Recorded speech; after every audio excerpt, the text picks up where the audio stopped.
안녕하세요. 30대 중반 미혼입니다. 얼마 전까지 결혼 준비를 하던 예비 신부였어요. 다시 싱글이 되었네요. 씁쓸하기도 하지만 속이 후련한 게 더 큽니다. 있었던 일 여기에 적고 미련 없이 털어버리려고요. 끝까지 읽어주시기 바랄게요. 친구들 중에서 아직 결혼하지 않은 사람은 거의 없네요. 결혼한 친구들은 제가 파혼했다는 사실을 알고 자기 신랑 친구들 소개해준다고 하는데 아직 별 생각이 없습니다.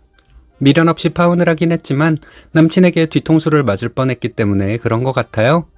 결혼을 하는데 사랑이 중요하다는 것은 다들 알잖아요. 그게 가장 중요한 것이고 나머지가 조건을 맞춰가는 것이라고 생각하는데 전 남친과 그의 어머니는 조건 따지는 것이 우선이더라고요.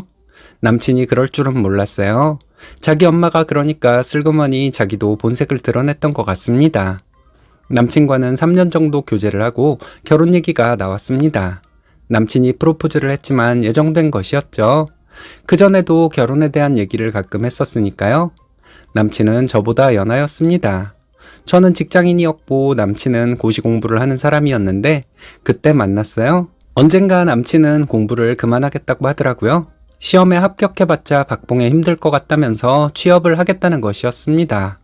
남친은 자신만만하게 어느 회사에 들어갈 수 있을 거라며 입사 지원서를 냈지만 불합격 통보를 받았습니다. 기대했던 것만큼 실망이 컸어요. 그렇게 큰 소리나 치지 않았더라면 기대도 크지 않았을 것이고 그만큼 실망도 적었을 것 같습니다. 하지만 남친은 큰 소리를 쳤는데 떨어졌더라고요. 실망감은 본인이 가장 컸겠죠. 그래서 저는 남친에게 용기를 주고 좋은 말만 해주었습니다. 남친은 돈벌이가 없었기 때문에 데이트 비용은 제가 거의 다 책임졌습니다. 부모님께 받는 용돈으로 남친도 간간히 데이트 비용을 내긴 했는데 그건 미미한 수준이었어요. 차도 제 차로 다녔는데 데이트 비용에 대해 아깝다고 생각한 적은 없었어요. 남친이 만약에 제가 데이트 비용을 많이 쓰는 것에 대해 미안해하지 않았다면 저도 기분이 안 좋았을 것 같습니다.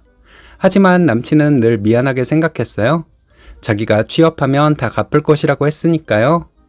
남친이 연하이긴 했지만 워낙 자상하고 될 수 있으면 저에게 맞춰주려고 했기 때문에 제가 비용을 거의 다 쓰기는 했지만 나쁘지 않았습니다. 남친은 좋은 대학을 나왔고 눈이 좀 높았기 때문에 취업이 잘 되지 않았던 것 같아요. 취업이 되지 않은 채로 시간만 흘러갔습니다.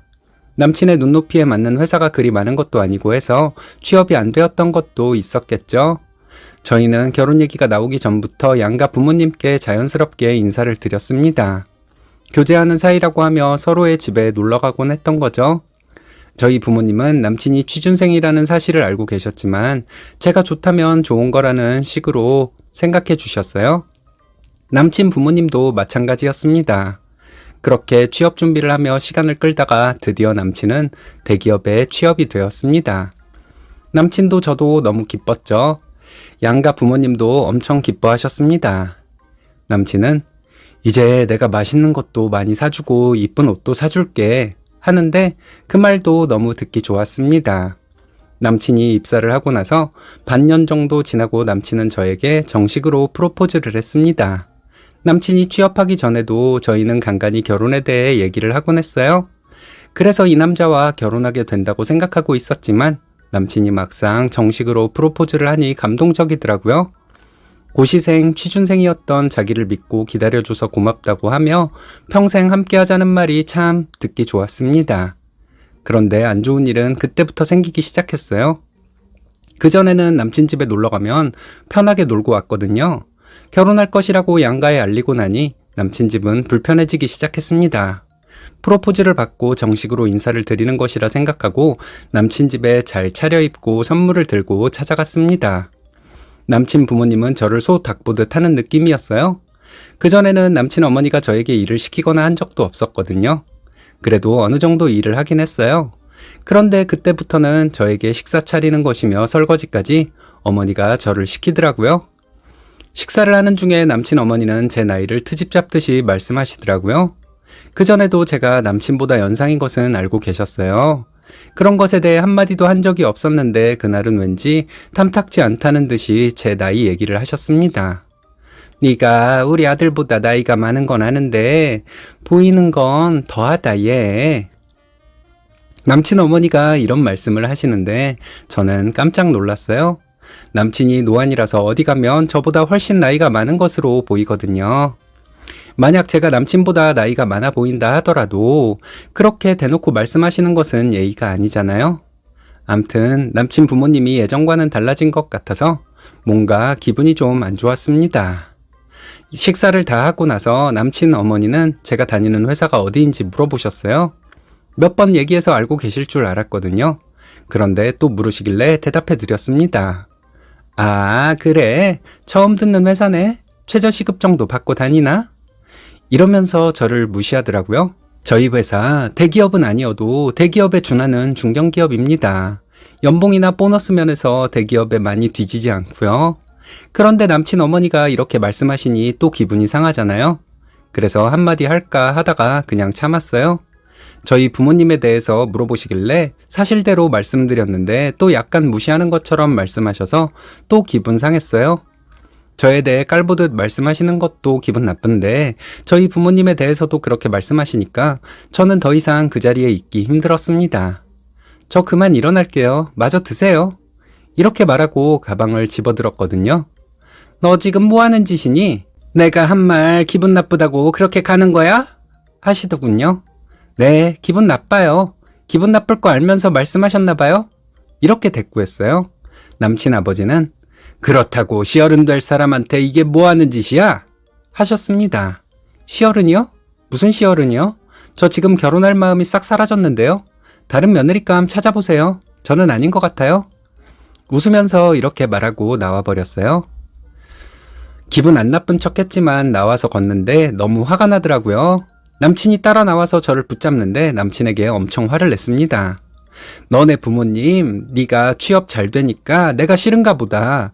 너네 부모님 마음에 드는 여자 만나. 이렇게 말하고 남친 손 뿌리치고 집으로 와버렸어요. 하나 남은 미혼 친구에게 연락해서 만났습니다. 너무 답답해서 누군가에게 털어놓기라도 했으면 하는 마음이었거든요. 친구가 제 얘기를 듣더니 대신 화를 내줘서 어느 정도 화가 가라앉기는 했습니다. 그런 집인 거 모르고 네가 몇 년을 데이트 비용 다 내가며 만났는데 부모란 사람들은 고마움도 모르는 사람들이야. 그럼 부모 아들인데 땡땡이는 뭐가 다르겠어?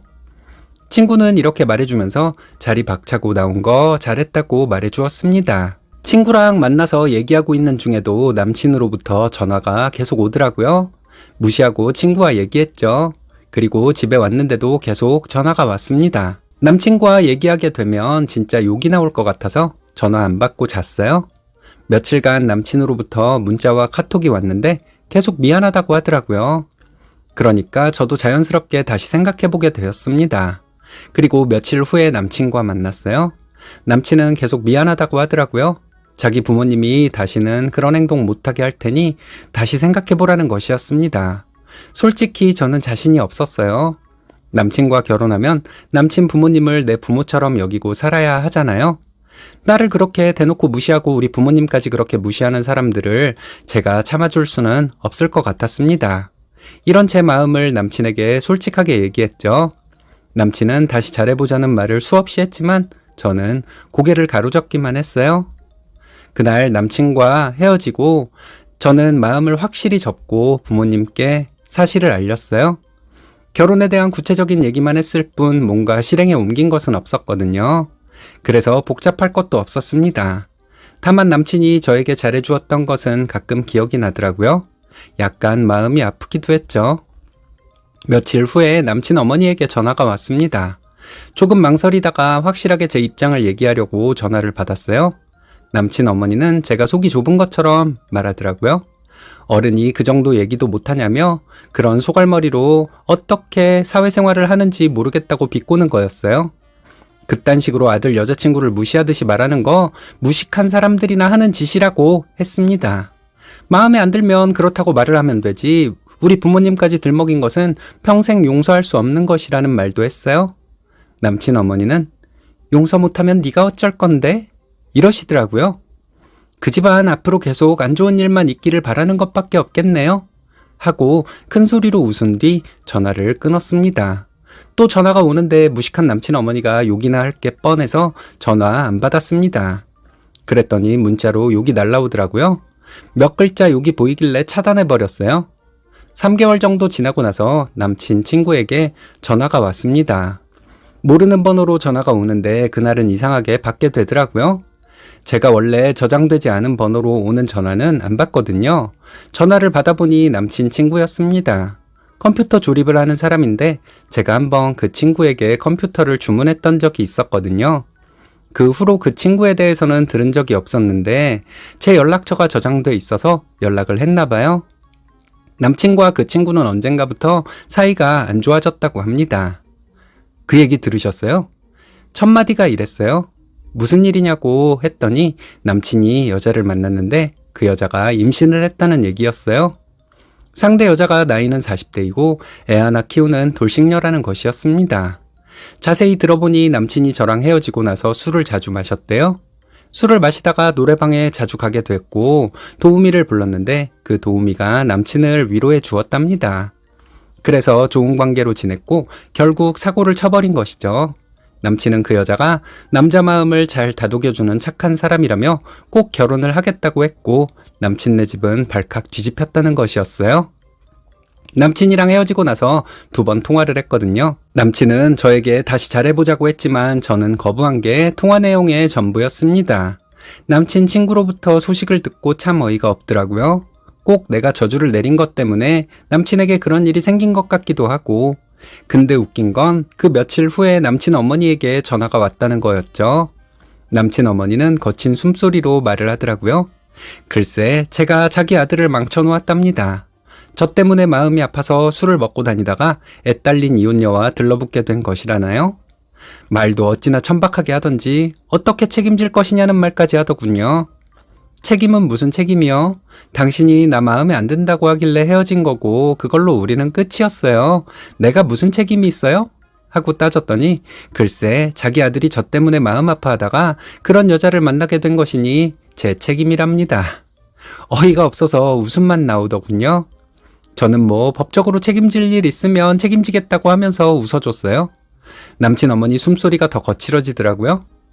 갑자기 손주가 2이나 되셨으니 얼마나 축복이에요. 아드님 결혼 잘 시키시고 딱 맞는 며느리 보셨으니 둘이 잘 지내세요. 이렇게 말했습니다. 남친 어머니는 2이라니 그 여자애가 하나가 아니고 2이야? 하더군요. 그 여자가 임신했다는 사실은 모르고 있었던 거죠.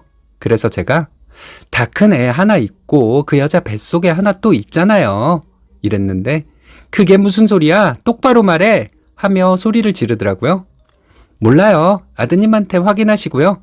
벌써 손주 2이라니 다복하시네요. 저는 이만 끊을게요. 하고 전화를 끊었습니다. 이런 남자와 결혼한다고 양가 부모님께 서로 인사다니고 했던 게 참 후회스럽기도 합니다. 남친이 자상하고 성실하고 착한 사람이긴 했어요. 엄마란 사람이 자식 인생을 이렇게 망쳐놓을 수도 있구나 하는 생각도 듭니다. 30대 중반 나이에 다시 남자를 만날 수 있을까 하는 생각이 들기도 하지만 그냥 되는 대로 살려고요. 좋은 남자 생기면 좋고 아니면 말고 하는 식으로요. 남친이랑 헤어졌다는 얘기 듣고 결혼한 친구들이 자기 신랑 친구 소개해준다고들 하는데 부담 없이 소개받아보려고 합니다. 끝까지 읽어주셔서 감사합니다. 안녕하세요. 시댁 때문에 괴로운 일이 많았는데 이번에 있었던 일만 말씀드리겠습니다. 다 적자면 글이 너무 길어질 것 같아요. 저도 참 바보같이 참고만 살았는지 이유를 모르겠어요. 일단 남편한테 측은한 마음이 들었고 남편 속상하지 않았으면 하는 마음에 저 하나 참으면 된다고 생각했습니다. 아이러니하게도 제가 참지 않는 것이 오히려 남편을 위한 것이었네요. 너무 후회가 되는 것이 바로 이거예요. 제가 참지 않고 진작 엎어버렸으면 저도 그렇게 많은 스트레스를 받지 않을 것이고 남편도 그랬을 것 같습니다. 이제는 시댁과 평생 안 보고 살 생각이니 여기에 사연을 적고 나면 지난 과거는 묻어두려고 해요. 저는 늦은 나이에 혼전 임신으로 결혼했습니다. 생각 없이 사고쳐서 결혼한 것처럼 보일 수도 있겠지만 그런 것은 아니었어요. 저와 남편은 나이가 많이 찬 상태에서 만났고 연애도 짧게 하지는 않았습니다. 결혼을 약속했고 나이가 많으니 얼른 아이부터 낳자고 얘기가 되었죠. 그래서 피임을 하지 않았고 다행히 아기가 어렵지 않게 찾아와 주었습니다. 저희는 양가의 소식을 알리고 서둘러 결혼을 준비했죠. 시어머니는 저희 결혼에 도움 줄 형편이 안 된다고 하셨어요. 대신에 시댁에 들어와서 살아도 좋다며 생색을 내셨죠. 저희는 시어머니를 모시고 살 마음은 없었지만 어차피 나중에 시어머니를 모시고 살아야 할 테니 그냥 지금부터 함께 사는 것도 나쁘지 않을 것이라고 생각했습니다. 저희는 맞벌이를 해야 하고 아이가 태어나면 시어머니가 육아 도움을 주실 거라는 기대도 있었죠. 남편은 누나 둘이 있습니다. 외아들이라서 나중에 시어머니를 꼭 모시고 살아야 한다고 생각했어요. 그런데 생각해보면 꼭 그런 것도 아니었습니다. 주변에 보면 꼭 장남이 부모님을 모시고 사는 것도 아니고 딸이 부모님을 모시고 사는 경우도 많더라고요. 그런데 저는 남편이 외아들이니 저희가 시어머니를 모시고 살아야 할 거라고 생각했던 것 같습니다. 결혼 후에 시댁에서 결혼 생활을 시작했는데 작은 신우도 함께 살았어요. 작은 신우는 돌싱이거든요.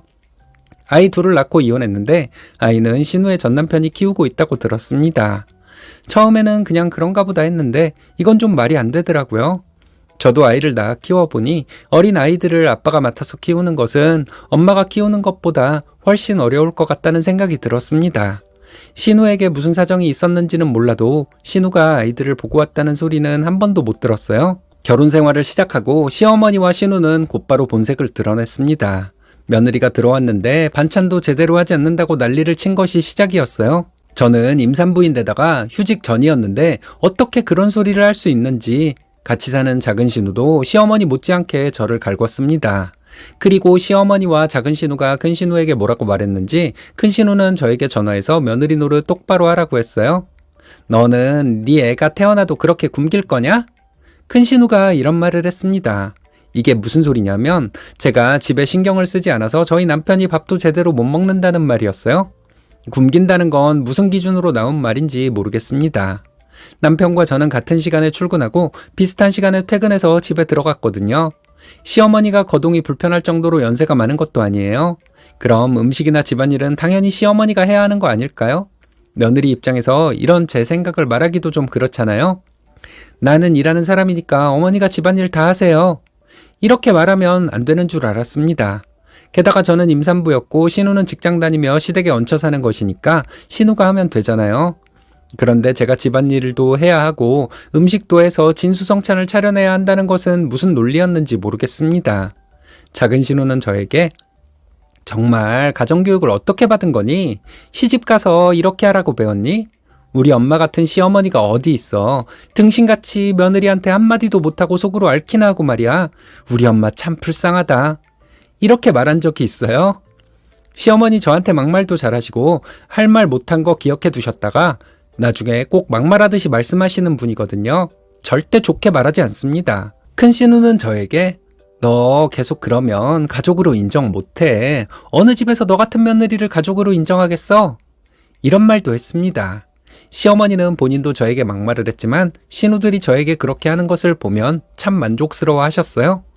시아버지가 돌아가신 지 15년이 넘었고 시아버지 돌아가신 후로 큰 집에 간 적이 몇 번 안 된다고 하는데 시어머니는 뭐 그렇게 집안 맏며느리 며느리돌이 이런 말씀을 강조하셨는지 모르겠습니다. 그러시면서 시어머니는 장손인 저희 아이 장난감 하나 사준 적 없었어요. 시어머니와 친하게 지내는 이모님이 계시거든요. 그 이모님도 저에게 잔소리를 하셨습니다. 시댁이 항상 먼저야. 친정은 생각할 필요가 없어. 친정에 가도 시어머니 생각해서 오래 있다 오는 거 아니야. 저희 시어머니가 자주 하시던 말씀을 그 이모님도 저에게 종종 하셨습니다. 제가 뭘 어떻게 하고 살았는지 본 적도 없는 이모님이 그런 말씀을 하셨을 정도면 시어머니가 저에 대해 뭐라고 말했는지 짐작이 되더라고요. 명절에 점심 먹고 친정에 가려고 하면 저녁 먹고 가라고 계속 말씀하셨어요. 친정에 못 가게 만들려고 심술을 부린 거죠. 저희 부모님 자주 찾아뵙지도 못해서 저희 남편이 항상 미안해했거든요. 그리고 저희 남편은 처가를 좋아해요. 자기 부모 형제보다 훨씬 따뜻하게 대해주는 분위기이니 처가를 안 좋아할 수가 없었겠죠. 시어머니가 뭐라 하든 남편은 점심 먹고 바로 저희 친정에 가자고 했습니다. 시어머니가 늦지 않게 돌아오라고 신신당부를 해도 남편은 꼭 저희 친정에서 하루 잤어요. 저희 아빠가 첫 손주라서 그런지 저희 아이를 엄청 예뻐합니다. 저희 아빠는 운동을 좋아하셔서 건강하세요? 저희 아이 데리고 친정에 가면 저희 아빠는 하루 종일 아이를 데리고 나가서 놀다 오십니다. 저희 아이는 아빠와 나갔다 들어오면 얼굴과 손이 새까맣게 돼서 들어옵니다. 엄청 신나게 놀다 오는 것 같아요. 시어머니와 신우들 특징이 좋은 것은 다 자기들 덕분이고 안 좋은 것은 모두 남들 탓이라는 거예요. 저희 아이 태어났을 때도 아이가 엄마 닮아서 아쉽다는 말을 참 많이도 했습니다. 아빠 닮았으면 예뻤을 거라고 하는데 저희 남편과 저는 외모로 봤을 때 그냥 평범해요. 아이가 좋은 점은 모두 친가 닮아서 그런 것이고 안 좋은 점은 저를 닮아서 그런 거라는 말을 셀 수 없이 들었네요. 고생은 고생대로 하고 저는 시댁 식구들한테 칭찬 한번 받아본 적이 없습니다. 시어머니와 신우들을 도저히 참아줄 수가 없어서 분가할 때도 시댁 도움 전혀 받은 거 없고요. 새로 구한 집에 시댁 식구들 초대해서 집들이를 하는 것은 생각도 안 했어요. 그런데 신우들은 염치가 없는 건지 집들이를 왜 안 하냐고 난리도 아니었어요. 저희는 아이 태어나기 전까지 차가 없었거든요. 예정일이 한겨울이라서 차가 있어야 할 것 같았습니다. 아이 병원 데리고 다니려면 차가 꼭 필요할 것 같았거든요. 그런데 마침 저희 오빠가 차를 바꾸면서 타던 차를 주겠다고 했어요. 중고차 시세에 반값도 안 되는 돈을 주고 오빠 차를 받았습니다. 시어머니와 신우들에게 말했더니 큰 차를 타면 기름값도 그렇고 돈이 많이 든다고 하더군요. 한 번은 저희 엄마가 잡채를 했다고 갖다 주셔서 저녁에 시댁에 가서 함께 먹으려고 가지고 시댁으로 갔습니다. 시어머니는 잡채를 먹을 기분이 아니라면서 제가 가져간 잡채는 냉장고에 넣어버리고는 다른 음식만 먹자고 하셨어요. 잡채를 먹을 기분이 아닌 건 어떤 기분일까요? 그 후로 저는 절대로 시댁에 음식을 해가지 않았습니다. 시어머니는 은근히 제가 음식을 해오길 바라더라고요. 모른 채 해버렸죠. 남편은 순둥이에요. 속상한 일이 있어도 말도 못하는 성격입니다. 저한테 불만이 있어도 말하지 않는 사람이에요. 좀 답답한 면도 있지만 워낙 착하고 배려심 많은 사람이라서 남편이 너무 좋습니다. 남편의 이런 성격 때문에 시어머니와 신우들이 하는 짓을 참고만 살았어요. 제가 시어머니나 신우들에게 따지고 싸우고 하면 남편이 말도 못하고 속상해할까봐요. 분가한 후에는 시댁에 행사가 없으면 거의 가지 않았습니다. 명절, 제사, 생일 때만 갔어요. 아이가 어리다는 핑계로 가지 않았던 건데 제가 가기 싫어서 안 간다는 것은 시어머니도 알고 계셨을 거예요. 제사나 명절 때 가면 시어머니는 기다렸다는 듯이 못된 말만 하셨습니다. 그날 하루만 견디면 되고 1년에 몇 번 안 되는 거니까 참을만 했어요. 참는다기보다는 안 듣는 거죠. 시어머니나 신우가 정신 나간 소리를 하면 저는 딴 생각을 했습니다. 그럴수록 시어머니와 신우는 더 악에 바치는 것 같더라고요. 표현은 못하지만 열받아 하는 모습을 보는 것도 나름 재미가 있었어요. 분가 후에 제사 때문에 시댁에 갔을 때 어머님과 친하게 지내는 이모님이 와 계시더라고요. 말로는 제사 일을 도우러 왔다고 했지만 그 이모님은 전혀 일을 돕지 않았습니다. 제가 거의 다 했고 시어머니와 이모님은 수다나 떨고 계셨어요. 그런데 그 이모님은 그날 제 인사를 안 받았어요. 시어머니가 얼마나 제 험담을 했는지 짐작이 가더라고요. 제가 복직하고 나서 바로 시댁 제사가 있었습니다. 주말에 제사가 있어서 제가 갈 수 있는 상황이었죠. 그런데 그 며칠 전부터 오한이 나고 배탈이 나더라고요. 몸살 감기가 걸려서 이틀 정도 심하게 앓았습니다. 회사도 결근했고요. 그리고 좀 몸이 나아져서 제사는 갈 수 있겠다고 생각했어요. 시댁에 아침부터 가서 음식을 했습니다. 시어머니가 이번 제사 때는 음식 재료도 저희 보고 사오라고 하셨어요. 시어머니와 신우가 사오면 될 걸 어린아이 키우는 저희를 꼭 그렇게 시키고 싶은지 너무 화가 났지만 알겠다고 했습니다. 그리고 제가 몸살이 걸려서 남편이 시어머니에게 전화로 얘기해서 시어머니와 신우가 장을 보기로 했습니다. 시어머니 입장에서는 며느리가 아파서 장을 못 본 것이 그렇게 큰 잘못이었나 봐요. 저희 시댁에 도착한 시간이 11시였습니다. 시어머니는 늦게 왔다고 일단 화부터 내시더군요. 저희가 9시에 도착했으면 시어머니가 화를 안 내셨을까요? 일찍 왔다고 화를 내셨겠죠. 그때도 제가 몸이 완전히 나았을 때가 아니라서 좀 힘겨웠습니다. 그날 큰 신우도 와서 같이 일했는데 저보고 애엄마가 몸 관리도 똑바로 못하냐면서 신경질적으로 말하더군요. 그래서 아파서 시댁에 와서 인상이나 쓰고 있을 거면 집에서 애나 보지 직장은 왜 다니냐는데 너무 어이가 없었습니다. 남편 외벌이로 우리 못 살아요. 이렇게 말했더니 시어머니는 네가 살림을 잘 못하니까 그렇지 옛날에는 남편 벌어오는 돈으로 다들 잘 살았어. 이러더라고요. 저는 더 이상 대꾸할 가치가 없어서 그냥 입을 다물어 버렸습니다. 제가 무슨 얘기를 해도 시댁 식구들은 억지만 부릴 것이 뻔하니까요. 제가 속상해해야 하는데 입을 다물어 버리니 시어머니와 신우들은 약올랐나 보죠. 시어머니가 갑자기 네가 들어와서 한 게 뭐가 있냐? 장까지 받아놓고 음식도 함께 해주는 시댁이 어딨냐? 이러면서 갑자기 소리를 질렀습니다. 저는 멀뚱멀뚱 시어머니를 쳐다보고 있었어요. 큰 신우가 얼른 시어머니한테 잘못했다고 하지 않고 뭐하고 있냐며 소리를 지르더군요. 그런데 남편이 얼굴이 새빨개지더니 눈까지 충혈된 것이 보였습니다. 신우들이 저에게 뭐라고 하고 있는데 남편이 몸을 떨더니 갑자기 음식들을 전부 엎어버리더라고요. 바닥에 엎은 것이 아니라 시어머니와 신우들 얼굴에 뿌리듯이 엎어버렸습니다. 그리고 남편은 소리를 지르는데 알아듣지도 못할 말을 하며 소리를 질렀어요. 대충 사람 그만 좀 괴롭혀라, 이런 내용이었습니다. 남편이 그렇게 목소리가 큰 줄 몰랐네요. 항상 조용한 말투로만 말하는 사람이라 그렇게 큰 소리를 낼 줄은 몰랐습니다. 남편은 신우들에게 쌍욕을 퍼붓더니 앞으로 우리는 없다 생각하고 니년들이 그렇게 사랑하는 엄마 잘 모시고 살라고 하고는 저를 데리고 나와서 집으로 왔습니다. 신우가 남편 팔을 잡았는데 남편이 뿌리치면서 신우 싸대기를 짝소리가 내도록 때리더라고요. 시어머니가 아이 안고 있는 남편을 잡으려고 하는데 저는 시어머니를 밀쳐버렸습니다. 우리 아이한테 해코지할 것 같았거든요. 시어머니는 주저앉더라고요. 집에 돌아오면서 머릿속이 복잡했습니다. 내가 진작에 엎어버렸으면 좋았을 걸 하는 생각이 들더군요. 남편이 속상해할까봐 제가 참은 것이었지만 그게 더 남편을 힘들게 만들었던 것 같습니다. 집에 도착하니 시어머니 전화가 왔어요. 네가 우리 아들을 뭐라고 구워 삶았길래 걔가 그러냐? 이 말이 첫마디였습니다. 땡땡아빠가 자기 식구들이 악귀 같은 년들이란 걸 이제 깨달은 거죠. 앞으로 우리 볼 일 없는 줄 알고 사세요. 미친 딸년들이 어머니 모실 일 없으니까 독거노인으로 사세요. 하고 전화 끊어버렸습니다. 그리고 시어머니와 신우들에게 전화 오는 거 싹 무시했어요. 시댁과 안 보고 사니 너무 좋았어요. 남편도 훨씬 더 기분이 좋아 보였습니다. 아들이 무슨 죄가 있다고 시어머니는 그렇게 아들을 함부로 대했는지 모르겠습니다. 신우들도 정신나간 논리로 저를 고생시키려고 했는데 정신적으로 문제가 있지 않나 싶어요. 그런 사람들과 다시는 안 보고 살아도 되니 마음이 한결 편한 것 같습니다. 친정에서도 이 사실을 모두 알고 있어요. 이번 명절에는 친정에 가 있다가 오려고 합니다. 저희 오빠와 새언니 일찍 보내고 부모님과 시간 보내다 오려고요. 안녕하세요. 3살 5개월 된 아이 둘 키우고 있고 육아휴직 중입니다. 첫째 때는 육아휴직을 좀 짧게 썼지만 이번에는 좀 길게 잡아서 복직하려면 아직 멀었네요. 시어머니가 얼마 전에 전화로 사과를 하더라고요. 뭔가 저에게 필요한 것이 있었나 봐요. 저에게 필요한 것이 여러 가지 있었을 거예요. 저는 시어머니에게 사과 한번 제대로 해보라고 했습니다.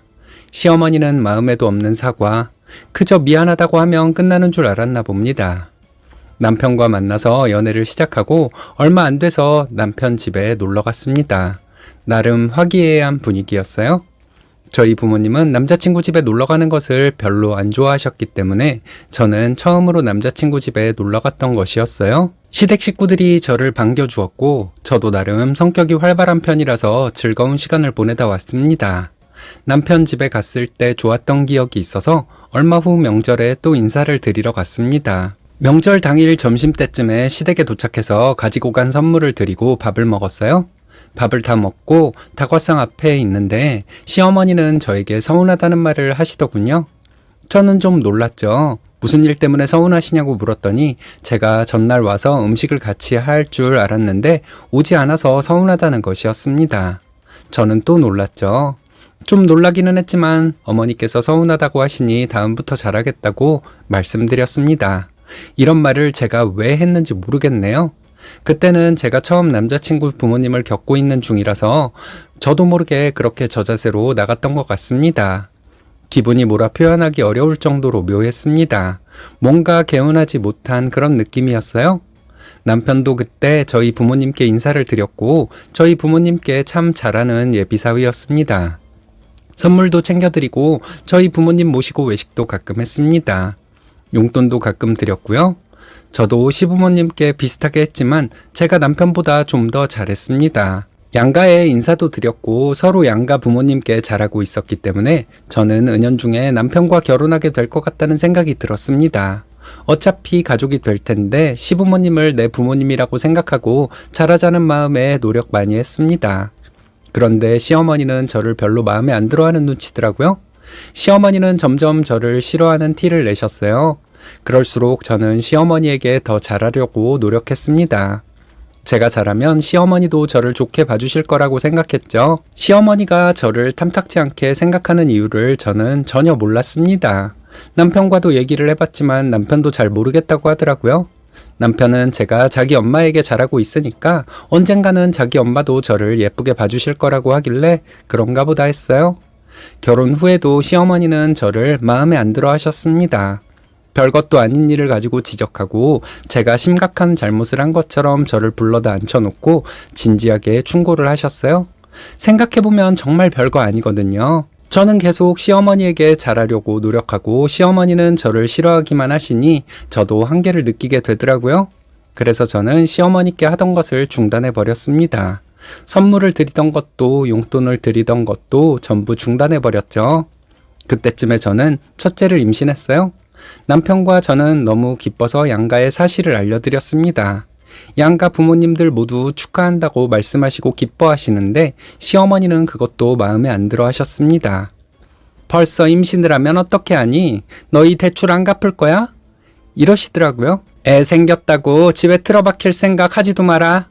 이런 말까지 하셨어요. 제가 다니는 회사는 육아휴직도 잘 돼 있고 회사에 어린이집도 있어서 출산과 육아는 걱정하지 않아도 된다고 했지만 시어머니는 제 말을 듣지도 않더군요. 제가 아이 생겼다는 말을 한 것이 꼭 이제 저는 아기 키우면서 살림만 할 거예요. 이렇게 말한 것처럼 몰아가셨습니다.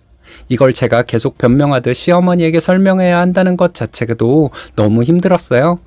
저희 시부모님은 이혼해서 살고 계세요. 저희 남편 고등학교 때 시부모님이 이혼해서 시어머니와 함께 살았다고 합니다. 시아버지는 양육비 외에도 남편 교육비, 용돈 등을 모두 책임지셨다고 해요.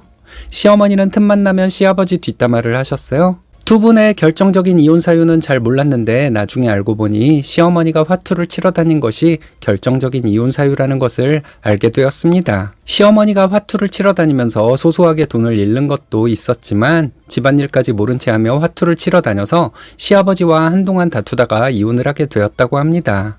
시어머니는 이혼 후 지금까지 혼자 사셨지만 시아버지는 함께 사는 분이 계세요. 결혼 전부터 시부모님 따로 인사를 드렸고 저희 시아버지는 항상 저를 예쁘게 봐주셨습니다. 시아버지와 함께 사시는 아주머니도 저에게 참 잘해주셨고요. 차라리 이분이 내 시어머니였으면 어땠을까 하는 생각도 많이 했네요. 막상 이분도 내 진짜 시어머니였으면 이렇게 잘해주지 않았을지도 몰라. 이런 생각도 들긴 했어요. 시어머니 때문에 세상 모든 시어머니는 전부 나쁜 사람들처럼 생각되었나 봐요. 결혼하고 저희는 제가 혼자 살고 있던 집에서 신혼생활을 시작했습니다. 남편은 가전제품과 살림살이들을 좀 사가지고 들어온 것이었어요. 결혼하고 한동안 남편은 직장을 옮기며 자리를 못 잡았습니다. 직장을 옮기는 과정에서 백수로 지낸 시간이 몇 달간 지속되었던 때도 있었고요. 한 번은 새로 옮긴 직장이 조건도 괜찮고 다 좋았는데 남편이 퇴사를 한다고 해서 제가 말렸습니다. 남편은 그 직장을 다니기 싫은 이유가 과장님이 너무 자기를 힘들게 하기 때문이라 하더군요. 얘기를 들어보니 그 과장님이란 사람은 남편을 정말 작정하고 괴롭히는 사람 같았어요. 너무 화가 나서 남편에게 노동청에 신고하라고 했지만 남편은 그렇게 할 수가 없다고 하더라고요. 신고했다가는 자기 소문나서 재취업이 어려워질 것이라길래 정말 그때 저희 남편은 눈물을 머금고 조용히 퇴사했습니다. 남편이 그 회사에서 상처를 너무 심하게 받아서 마음 편히 쉬다가 직장 알아보라고 했어요. 그 회사 과장님은 정말 못된 사람이었거든요. 저희 남편을 찍어놓고 괴롭히고 다른 직원들까지 부추겨서 저희 남편을 매장을 시키려고 했습니다.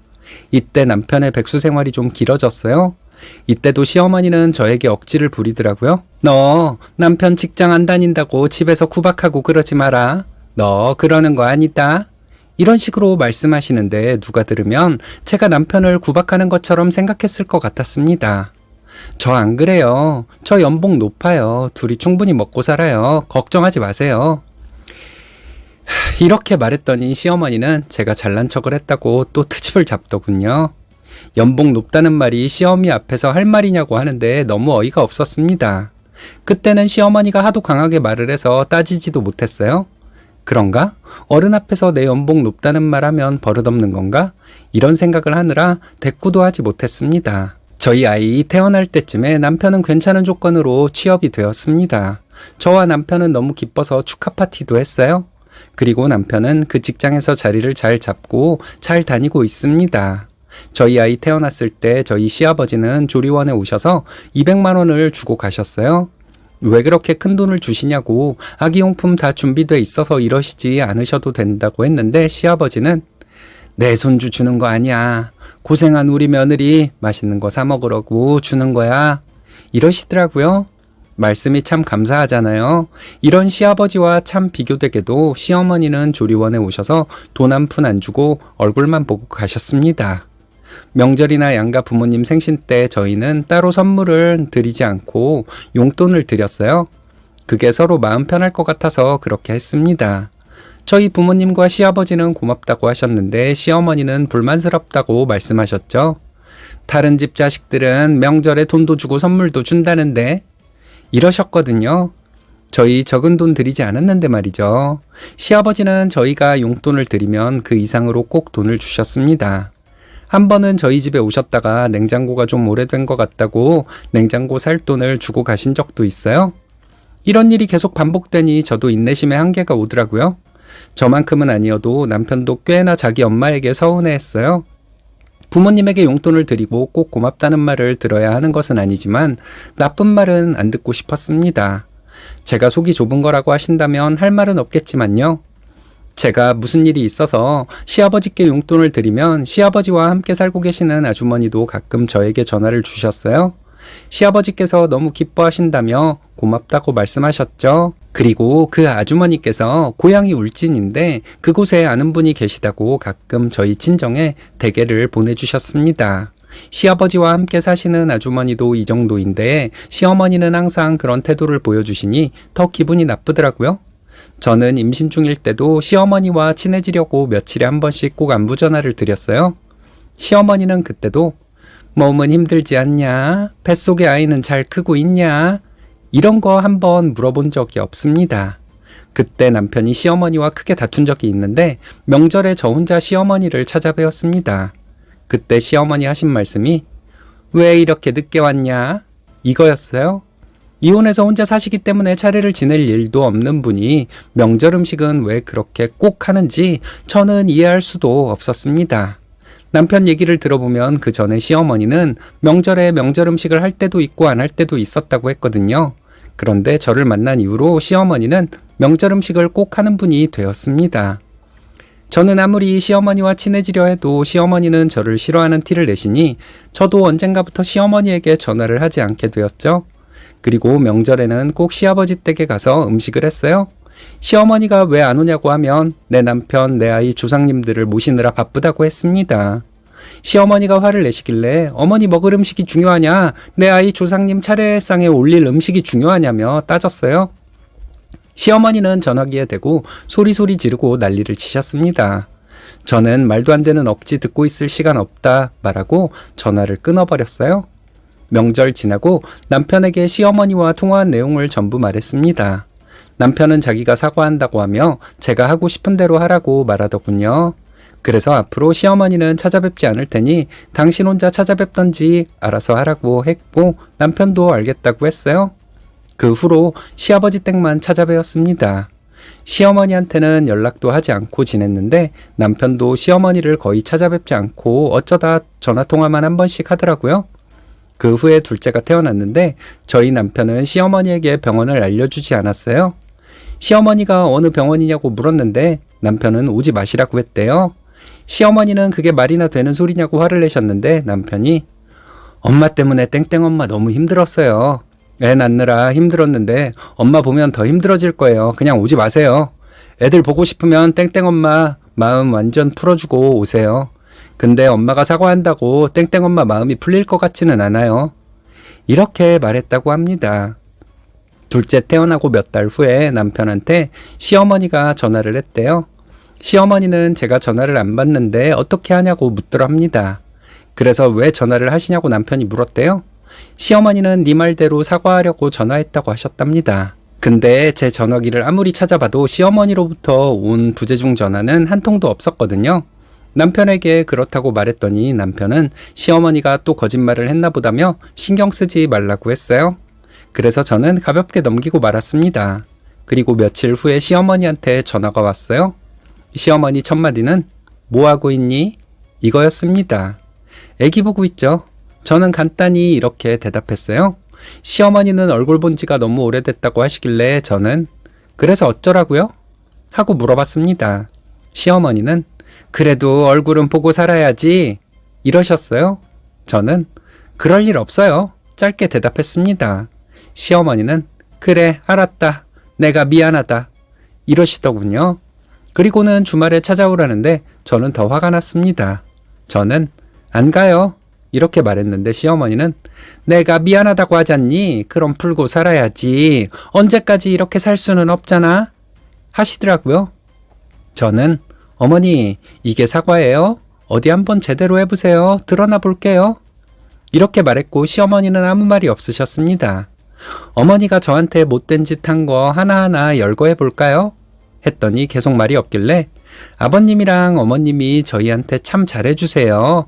저희는 그쪽으로 잘 찾아뵙고 자식돌이 잘하고 있으니까 어머니는 저희 신경 끄세요. 어머니는 저 마음에 안 들어서 저만 보면 이유도 없이 화가 나시잖아요.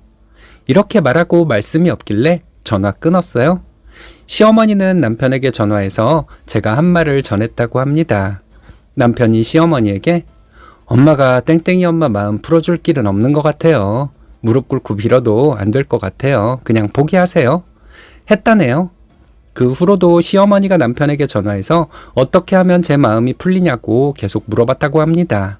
남편은 방법 없다고 계속 말해주었대요. 시어머니 때문에 화가 나는 일이 많았지만 지금은 안 보고 산 지가 좀 돼서 마음이 많이 편해졌습니다.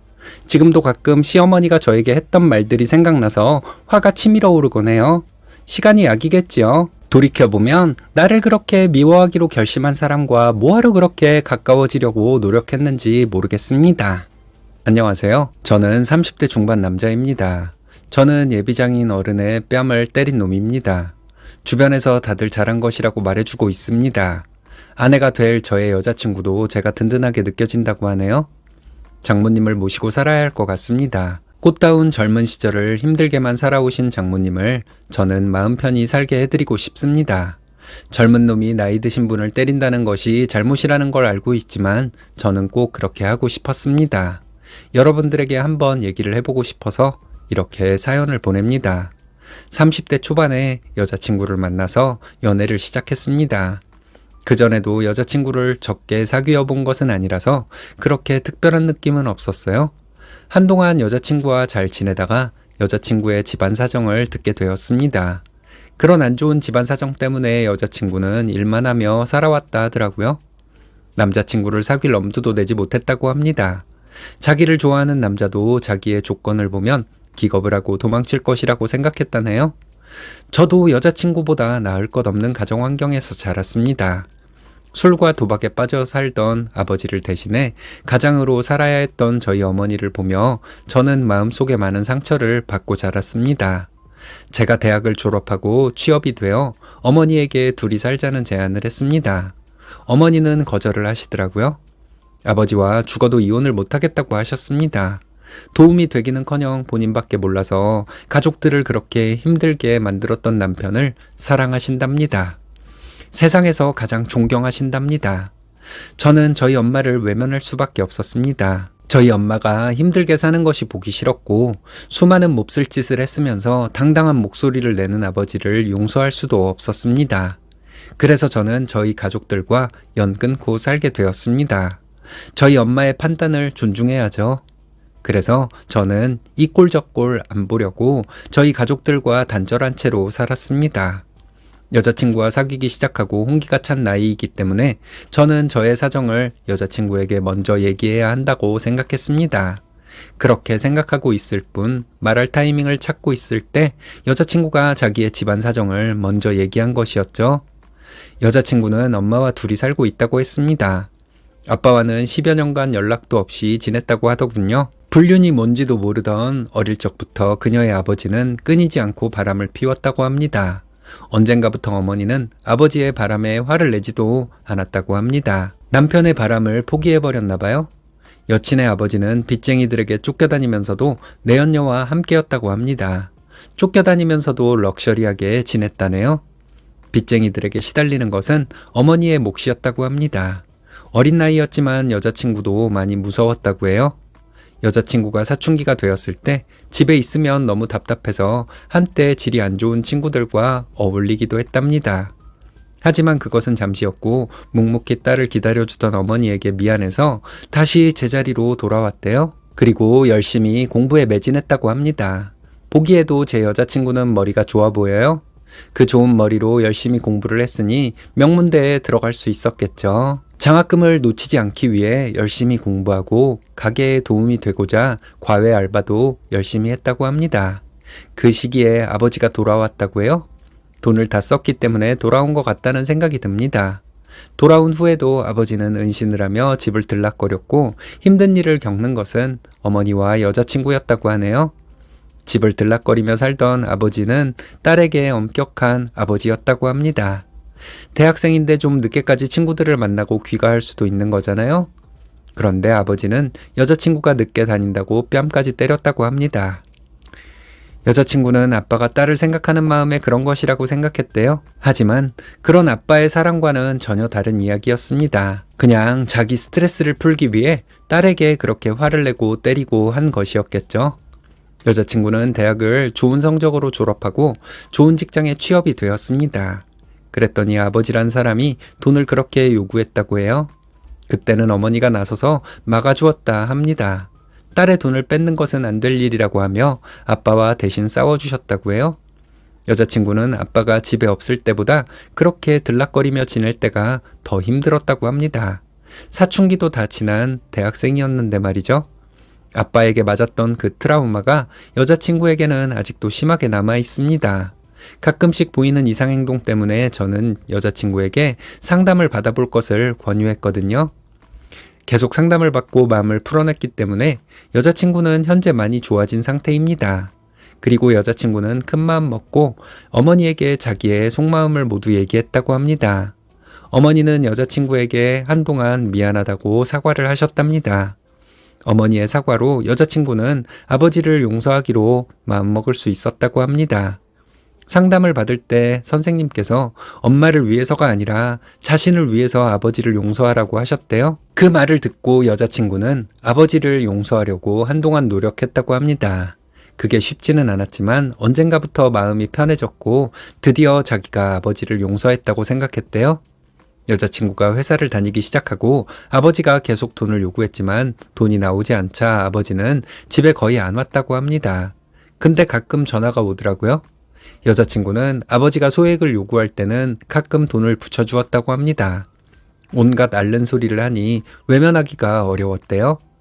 저는 그 소액도 절대 주지 않아야 한다고 여친에게 말했고 여친은 좀 당황한 표정이었지만 제 말대로 행동했어요. 제 앞에서 아버지의 전화를 받았는데 확실하게 거절하더라고요. 그러다가 여친 아버지가 한 번은 제발 도와달라며 30만 원을 붙여달라는 전화가 왔어요. 그때 저는 여친과 데이트 중이었는데 아버지의 목소리가 어찌나 큰지 수화기 너머로 목소리가 다 들리더라고요. 불쌍한 척을 하던 아버지는 그래도 돈을 안 붙여주겠다고 하자 여친에게 욕을 퍼붓기 시작하더군요. 만나면 가만두지 않겠다는 협박까지 했습니다. 여친은 당당한 목소리로 얘기하려 안간힘을 쓰고 있었지만 온몸을 떨고 있더라고요. 저는 여친의 전화기를 뺏어 들었습니다. 그리고 여친 아버지에게 그만하시라고 말했죠.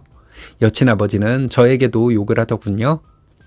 땡땡이가 아버님을 용서해도 나는 용서를 못하니 다시는 연락하지 말아라. 이렇게 말하고 전화를 끊었습니다. 그리고 저는 여친의 눈치를 살피고 있었는데 여친은 터지는 울음을 애써 참으며 밝은 척을 하더라고요. 여친이 너무 불쌍했습니다. 데이트하는 내내 저도 밝은 척을 했지만 그날 저는 집에 와서 한참 동안 울었습니다. 옆에서 보고 있는 나도 이렇게 가슴이 답답하고 한이 맺히는데 여자친구는 그동안 얼마나 고통받고 살았을까 하는 생각에 울음이 그쳐지지 않더라고요. 저희는 작년 초에 결혼에 대한 이야기를 했습니다. 여자친구에게 프로포즈를 했을 때 여자친구는 정말 많이 울었습니다. 자기는 저를 사랑하지만 언젠가 보내줘야 할 사람이라고 생각했대요. 내 집안 사정을 너도 잘 알고 있지 않냐. 내가 너보다 나을 것이 뭐가 있냐. 했습니다. 여자친구는 저랑 자기는 다르다고 하더군요.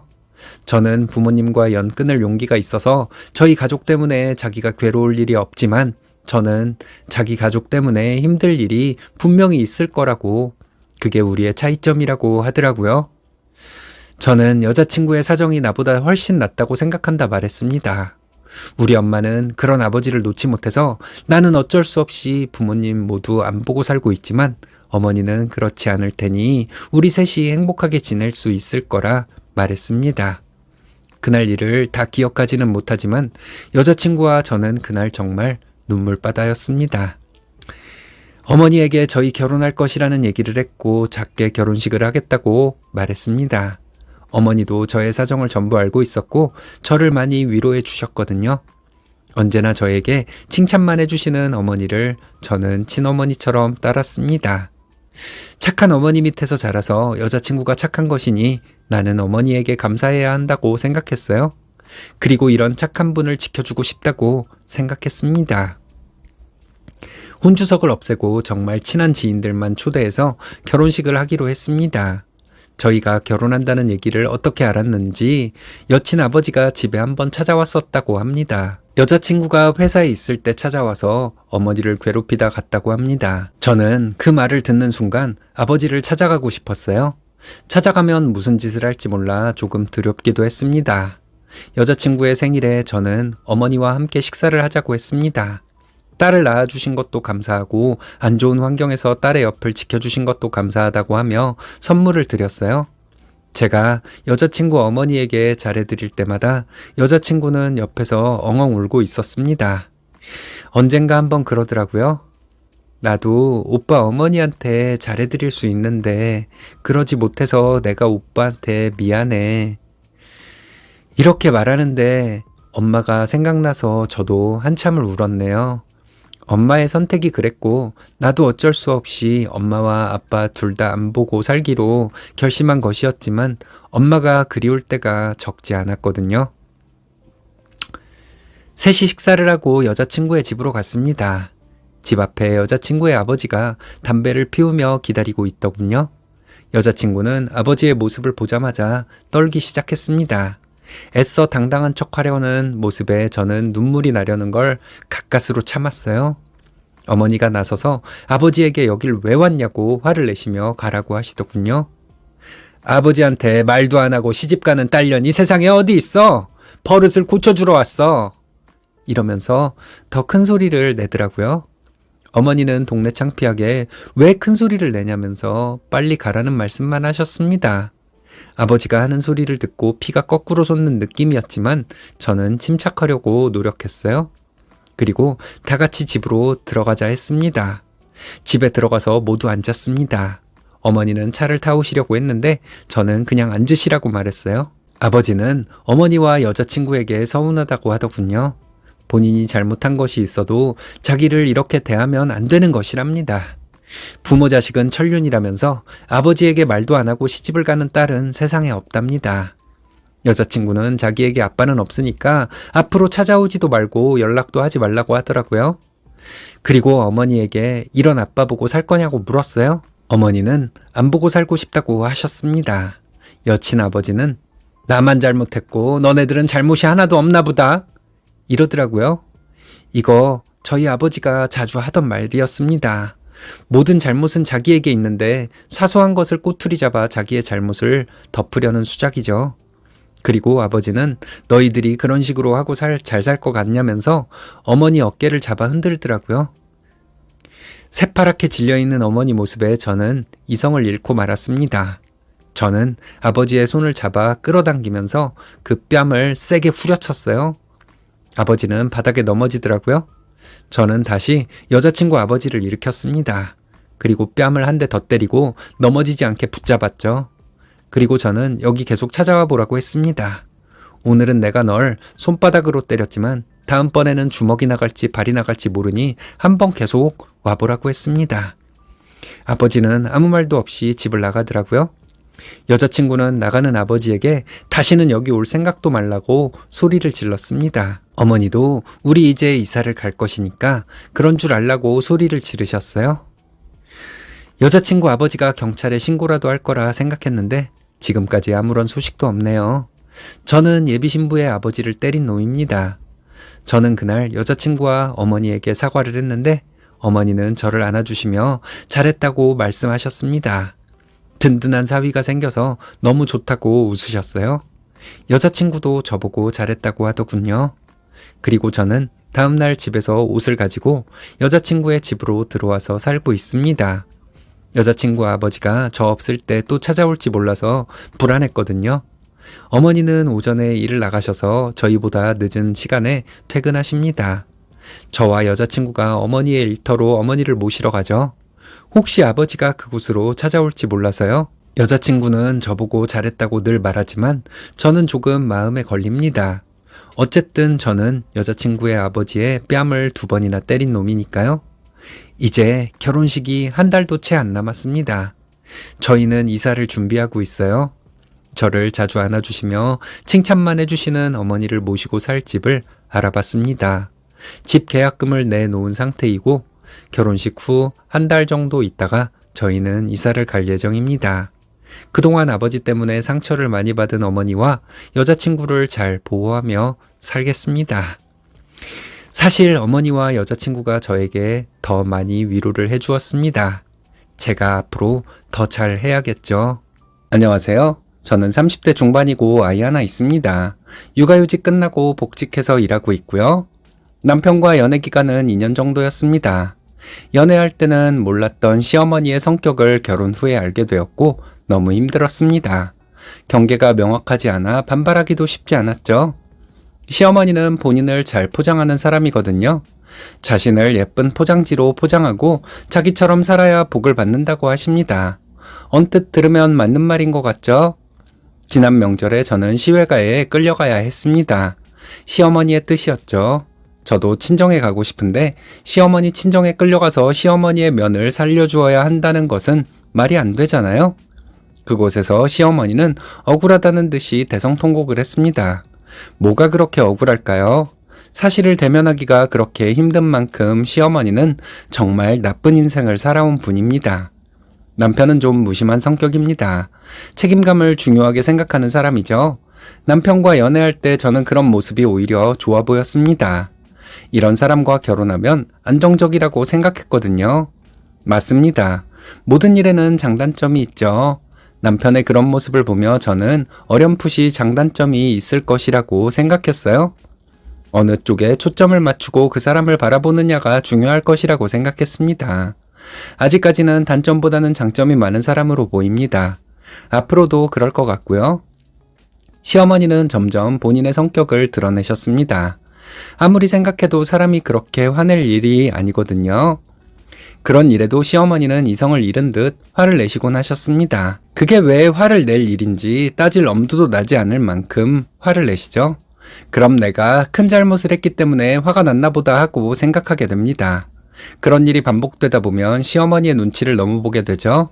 그럼 시어머니가 원하는 것이 무엇인지를 먼저 생각하게 됩니다. 그런데 결국 시어머니는 본인이 화가 난 이유를 본인도 알지 못합니다. 그때 화를 내야 사람들이 자기에게 꼼짝 못하니까 화를 냈던 것 같아요. 시어머니는 본인이 화가 난 것에 대해 주변 상황과 주변 사람들이 자기를 화가 나게 만들었다고 합니다. 당연히 화가 날 일에 화를 낸 것이라고 하는데 시부모님 앞에서 큰 소리로 웃었다고 그렇게 고래고래 소리를 지르며 화를 내는 것이 정상적인 행동은 아니잖아요. 하도 이런 일이 반복되다 보니 너무 지쳐서 한 번은 시어머니가 화를 내실 때 그렇게 화를 내실 일이 아니라고 말했습니다. 시어머니는 정말 눈이 돌아간다는 것이 무엇인지 여실히 보여주시더라고요. 온몸을 비틀면서 분노를 표출하셨어요. 나에게 진정하라고 할 것이 아니라 내 앞에서 모두들 벌벌 떨어라. 그렇게 하지 않고서는 나를 진정시킬 수 없다. 이런 메시지를 전하고 싶었던 것 같아요. 이런 마인드로 어떻게 살 수가 있는지 모르겠어요. 하루하루가 스트레스일 텐데 말이죠. 사람들은 똥이 더러워서 피한다는 식으로 시어머니에게 대충 맞춰줬던 것 같습니다. 그러니 시어머니는 더더욱 기고만장해졌겠죠? 화를 내며 고래고래 소리를 지르면 사람들이 당황해서 시어머니의 비위를 맞춰주었을 거예요. 그런데 사람들도 그런 시어머니의 행동에 적응을 했을 겁니다. 그래서 시어머니가 조금 화를 내는 것을 가지고는 사람들의 반응이 별로 없으니까 시어머니는 더더욱 강하게 화를 내게 되었을 거예요. 그러다 보니 자신도 주체할 수 없을 정도로 화를 내는 습관이 생긴 것 같습니다. 뒤로 넘어갈 일이 아닌데 시어머니가 뒤로 넘어갈 듯이 화를 낼 때 보면 저게 연기하는 것만은 아닌 것 같습니다. 진심으로 화가 나 있어야 사람들이 본인의 연기를 인정해 주니 그렇게 점점 더 마음속에 화를 키우셨나 봅니다. 결혼 전에 남편은 시어머니 얘기를 하며 한숨을 쉰 적이 몇 번 있습니다. 화가 나면 누구도 못 말리고 기어이 뒤집히는 분이라고 설명을 했는데 저는 그 말을 다 믿지 못했어요. 시어머니가 처음에는 저에게 친절하고 부드러운 말투로 대해주셨거든요. 나름의 논리가 좀 강하다는 인상을 받기는 했지만 시어머니가 하는 얘기에 틀린 말은 그리 많지 않아 저는 별로 반발심이 생기지는 않았거든요. 시어머니를 알면 알수록 뭔가 잘못된 생각을 가지고 있는 분이라는 생각이 들었습니다. 남편의 친가, 외가, 어른들이 시어머니를 별로 안 좋아하는 것을 알게 되었을 때 처음에는 별 생각 없었어요. 그분들이 시어머니에 대해 뭔가 의심하고 있는 것이라고 생각했죠. 하지만 시어머니는 그분들 위에 군림하려고 하니 관계가 불편해진 것이더라고요. 남편의 외가 어른들은 시어머니를 피하려는 듯이 보였습니다. 시어머니는 본인의 말이 너무 옳은 말이라서 그분들이 본인을 피하는 것이란 식으로 말씀하셨죠. 처음에는 저도 그런 줄 알았습니다. 남편은 자기 엄마를 부담스럽다는 듯이 말하곤 했어요. 부모와 자식 간에 좀 안 맞나 보다 하며 저는 단순하게 생각했습니다. 그래서 좀 중립적인 입장에서 생각하려고 노력했죠. 이 점을 저는 남편에게 참 미안하게 생각합니다. 내 남편이 그렇게 부르짖듯 말하던 얘기를 저는 결국 공감해주지 못했던 거니까요. 와이프로서 큰 잘못을 한 것 같습니다. 게다가 제 자신의 야비함에 대해 깊이 반성을 하게 되어 저는 자존감이 많이 떨어질 정도였습니다. 남편이 자기 엄마 때문에 힘들었다고 얘기할 때는 공감을 해주지 않고 바른 말을 함으로써 남편을 속상하게 만들었던 게 저였거든요. 그런데 시어머니에게 제가 비슷한 일을 당하고 나서야 시어머니의 본 모습을 알게 되었죠. 그리고는 남편에게 제 마음을 공감해달라고 하고 싶은데 그렇게 하지도 못했습니다. 양심에 찔려서 말이죠. 남편은 시어머니가 자기에게 이런 식으로 했다고 길게 말하며 자신의 논리까지 첨부해 말한 적이 여러 번 있었지만 저는 둘이 성격상 안 맞는 것이라고 치부해버렸습니다. 참 이기적인 거죠. 트러블이 생긴 둘 사이에서 중립적인 입장으로 저는 남편을 마음 아프게 만들었습니다. 그런데 제가 시어머니에게 똑같은 일을 당하고서야 남편의 마음을 이해하게 되었고 이제 와서 남편에게 제 마음을 알아달라고 하기가 너무 미안했어요. 그런 후에 남편을 보니 너무 가여워 보였습니다. 본인 뜻대로 되지 않으면 기어이 뒤집히는 엄마에게 순응해버린 남편이 얼마나 상처를 받고 자랐을까요? 자기 엄마를 많이 부담스러워하면서도 자기 엄마이기 때문에 따라주는 아들의 심정이 어땠을지 그런 것을 경험해보지 못한 저로서는 헤아릴 수가 없었던 것 같습니다. 남편은 자기 엄마를 그렇게 부담스러워하면서도 자기 엄마의 호출에는 바로 출동하는 사람이었습니다. 무슨 사소한 일만 있어도 시어머니는 저희 남편을 그렇게 불러댔어요. 남편이 집에 꼭 있어야 할 상황인데도 남편은 시어머니에게 불려간 적이 많습니다. 시어머니가 저를 괜히 힘들게 만들려고 그런 이벤트를 벌인 것 같기도 합니다. 저는 당장 힘이 드니 남편을 원망했죠. 그렇게 싫다고 하던 자기 엄마의 호출에 왜 단호하게 거절을 못하는지 저는 이해하지 못했습니다. 남편의 부재 때문에 제가 힘들게 되니까 이런 생각을 하게 된 것이죠. 자세히 살펴보니 시어머니는 제가 힘들어지도록 만든 것이란 생각이 들었습니다. 시어머니가 무슨 말을 했을 때 제가 시어머니가 원하는 반응을 보여주지 않으면 시어머니는 남편을 그렇게 불러댔습니다. 그리고는 저에게 전화해서 그런 사소한 이유로 남편을 불렀다고 말하며 저를 약올렸죠. 저희 아이가 갓 태어났을 때 시어머니는 이런 식으로 저를 괴롭혔어요. 나를 떠받들지 않으면 너는 괴로운 일이 생길 뿐이야. 이런 메시지를 저에게 주고 싶으셨나 봐요.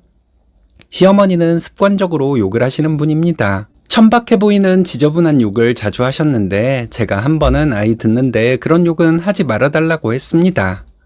내가 못할 욕을 한 거냐? 하면서 버럭 소리를 지르시더라고요. 그리고는 더 큰 소리로 욕을 하셨죠. 시어머니가 흉을 보던 상대보다 저는 더 나쁜 사람이 되어버렸습니다. 시어머니의 분노는 돈 때문에 생긴 것 같습니다. 남편의 외가가 재산이 좀 있는데 시어머니는 외할아버님이 본인에게 재산을 많이 주지 않아 불만인 것이었습니다. 자신이 친정을 위해 헌신했기 때문에 외가가 그렇게 재산이 많아진 것이라고 하시는데 20대 초중반에 결혼한 시어머니가 자신의 친정을 위해 무슨 헌신을 했을까요? 오로지 분란을 일으켜서 외할아버님에게 돈이나 뜯어내던 사람이 저희 시어머니인데요. 자신은 고귀하고 똑똑한 사람이라고 하지만 시어머니는 그렇게 똑똑한 사람이 아닌 것 같아요. 이런 시어머니의 행동을 은근히 부추긴 것은 시아버지였던 것 같습니다. 시어머니가 억울할 일도 아닌데 시아버지는 시어머니의 활활 타오르는 분노에 부채질을 해서 그 불길이 더욱더 활활 타오르도록 만들며 살아온 분이죠. 시아버지는 퇴직을 하셨지만 직업이 나쁜 것도 아니었어요. 외벌이로 자식들 키우며 충분히 살 수 있는 직장에 다니셨던 분이죠. 하지만 자신의 아내가 난리를 치고 나면 처가에서 돈이 나오니 그 재미에 시아버지는 시어머니를 부추겼다고 합니다. 시어머니와 외삼촌이 한 번은 엄청 싸운 적이 있었습니다. 그 싸운 이유가 외삼촌이 시어머니의 심기를 건드리는 말을 했기 때문이었어요. 시어머니는 동네방네 제 흉을 보고 다니셨는데 외삼촌이 누나 성격을 누가 맞춰? 며느리 괜히 괴롭히지 말고 이런 말을 했다가 시어머니가 또 기어이 뒤집혀서 외삼촌에게 고래고래 소리를 지르며 욕을 했다고 합니다. 처음에 시어머니가 외삼촌을 욕하면서 싸웠다고 하길래 저는 외삼촌 성격도 만만치 않으니 둘이 충돌했나 보다 했어요. 그런데 알고 보니 이런 내막이 있었던 것이었습니다. 저희 시동생은 중국인 여자와 결혼했습니다. 시동생 전공이 중국어이고 중국계 회사에 다니고 있어요. 회사에서 만난 중국인과 결혼을 한 것이죠. 동서는 어학당을 다녔고 한국인 친구들을 많이 사귀며 한국말을 배운 사람이라 한국말을 곧잘 합니다. 그런 동서에게도 시어머니가 시집살이를 시킨 거죠. 저와 동서가 느끼기에는 시집살이이지만 시어머니는 저희에게 시집살이를 시킨 것만은 아니었습니다. 시어머니가 사람을 대하는 방식이 그런 것이고 시어머니 주변에 있는 사람들은 다들 힘들었던 거죠. 그런데 저와 동서는 며느리이기 때문에 시집살이를 당한 것이라고 말할 수도 있는 것이었습니다. 시어머니는 자기가 하는 말에 바른 소리를 한다고 동서에게 여러 번 소리를 질렀습니다. 동서도 성격이 만만치 않아서 시어머니에게 대부분 맞서며 언성을 높였죠. 저는 중간에서 말리는 것 외에는 할 수 있는 일이 없었습니다. 그러던 중 시어머니가 대드는 동서를 밀쳤고 동서는 시어머니 뺨을 2대나 때렸다고 합니다. 시어머니의 말씀으로는 이런 내용이었고 사실은 시어머니가 동서를 두들겨 팬 것이었어요. 동서도 맞고만 있지는 않고 시어머니 뺨 2대를 때린 것이었습니다. 시동생은 동서와 이혼 한 해 만에 하다가 결국은 시댁과 연 끊고 살고 있어요. 지난 명절에 시어머니는 외가에 제가 꼭 가야 한다며 친정에는 명절 다음 날에 가라고 하시더군요. 시어머니 말대로라면 제가 외가에 가야 하는 이유가 100가지도 넘었습니다. 결국 시외가에 불편한 마음으로 끌려가듯 갔죠. 외가에 갔을 때 화두는 동서였습니다. 시어머니는 동서를 실컷 흉보고 있었어요. 외삼촌이 누나가 먼저 때린 건 아니고 이러시더군요. 시어머니는 바로 고래고래 소리를 지르기 시작하셨어요. 며느리가 시어미 뺨을 때렸는데 그걸 넌 지금 말이라고 해? 넌 도대체 생각을 하고 사는 거야? 하면서 외삼촌에게 인신공격을 시작했어요. 그리고 시어머니는 동서와 저를 싸잡아서 욕했습니다. 며느리 도리를 들먹이며 무슨 대단한 가문의 마님인 것처럼 가부장적인 기준을 들이대더라고요. 그렇게 며느리 도리를 아시는 분이 할머님을 고모님이 모시게 했어요. 어머님은 외며느리인데요. 하고 웃으며 말했습니다. 외삼촌과 이모님들 모두 얼굴이 빨개질 정도로 긴장한 모습이었어요. 그만큼 그분들에게 시어머니는 두려움의 대상인 거죠. 시어머니가 얘들 할머니가 그럴 만한 짓을 했어. 얼마나 말을 못되게 했는지 아니? 웬일로 이렇게 말씀하시더군요. 시아버지는 그런 소리 말어. 당신이 이유 없이 싫다고 하는데 그럼 우리 엄마가 말이 좋게 나오겠어? 이러시더군요. 시어머니는 또 시아버지에게 고래고래 소리를 질렀습니다. 결혼할 때 불알 2쪽 말고는 가지고 온 것도 없으면서 나댄다고 시어머니는 시아버지를 개망신 주더라고요. 외삼촌이 한마디 하더라고요. 누나, 우리 엄마 아버지가 누나한테 남편 그렇게 무시하라고 가르쳤어? 이러더군요. 시어머니는 또 외삼촌에게 소리를 질렀습니다. 어머니는 남편도 적이고 남동생도 적이에요. 그런 사람이라서 며느리한테 딱이 맞은 거 아니에요? 제가 이렇게 말했습니다. 시어머니는 울고불고 하면서 알아듣지 못할 말을 하며 소리를 지르더군요. 정말 아수라장이 따로 없었어요. 외삼촌이 엄마도 계신데 거짓말이나 하다가 분란이나 일으킬 거면 여기 다시 오지도 말라고 하면서 시어머니와 시아버지를 내쫓듯 내보냈어요. 매영, 누나 성격이 이제 필요 없어지니까 배신을 해요? 이 야비한 새끼야? 이러면서 등짝을 한 대 치더군요. 자, 저희가 시부모님을 모시고 나왔죠. 시어머니가 울면서 자기 합리화를 하는데 저는 남편과 다른 얘기를 하고 있었습니다. 그럴수록 시어머니는 큰 소리로 대성통곡을 하더군요. 집에 돌아와서 남편과 얘기를 좀 했습니다. 남편은 시어머니가 자기에게 집안의 내력을 왜곡했고 자기는 그것을 믿을 수밖에 없었다고 하더라고요. 그래서 어렸을 때는 고모들과 외삼촌, 이모들 모두를 미워했다고 합니다. 그런데 그분들은 자기를 기다려준 느낌이었대요. 며칠 후에 시아버지가 남편에게 전화해서 시어머니와 이혼할 것이라고 했답니다. 남편은 아버지의 야비함에 치를 떠는 사람이기 때문에 알아서 하라고 말하고 전화를 끊었대요. 시어머니는 정말 악독한 사람인 것 같아요. 시아버지는 그걸 알면서 시어머니를 이용해 먹은 야비한 사람이고요. 그런 부모 밑에서 자란 남편이 얼마나 힘들었을까요? 사회에 나와서 그동안 받은 교육이 너무 잘못된 것들이 많다는 것을 느꼈을 때 부모에게 느끼는 배신감이 얼마나 컸을까요? 자신을 고쳐나가며 남편은 얼마나 힘들었을까요? 시어머니에게 전화가 한 번 왔지만 저는 받지 않았습니다. 앞으로 시어머니와 한동안 대면하고 싶지 않거든요. 두 분이 이혼을 하든 별거를 하든 제가 어떻게 할 수 있는 것도 아니고요. 마음속이 좀 복잡하기도 하지만 제가 할 수 있는 일은 없는 것 같습니다. 나이는 50대 초반이고 결혼한 지는 20년 되어 갑니다.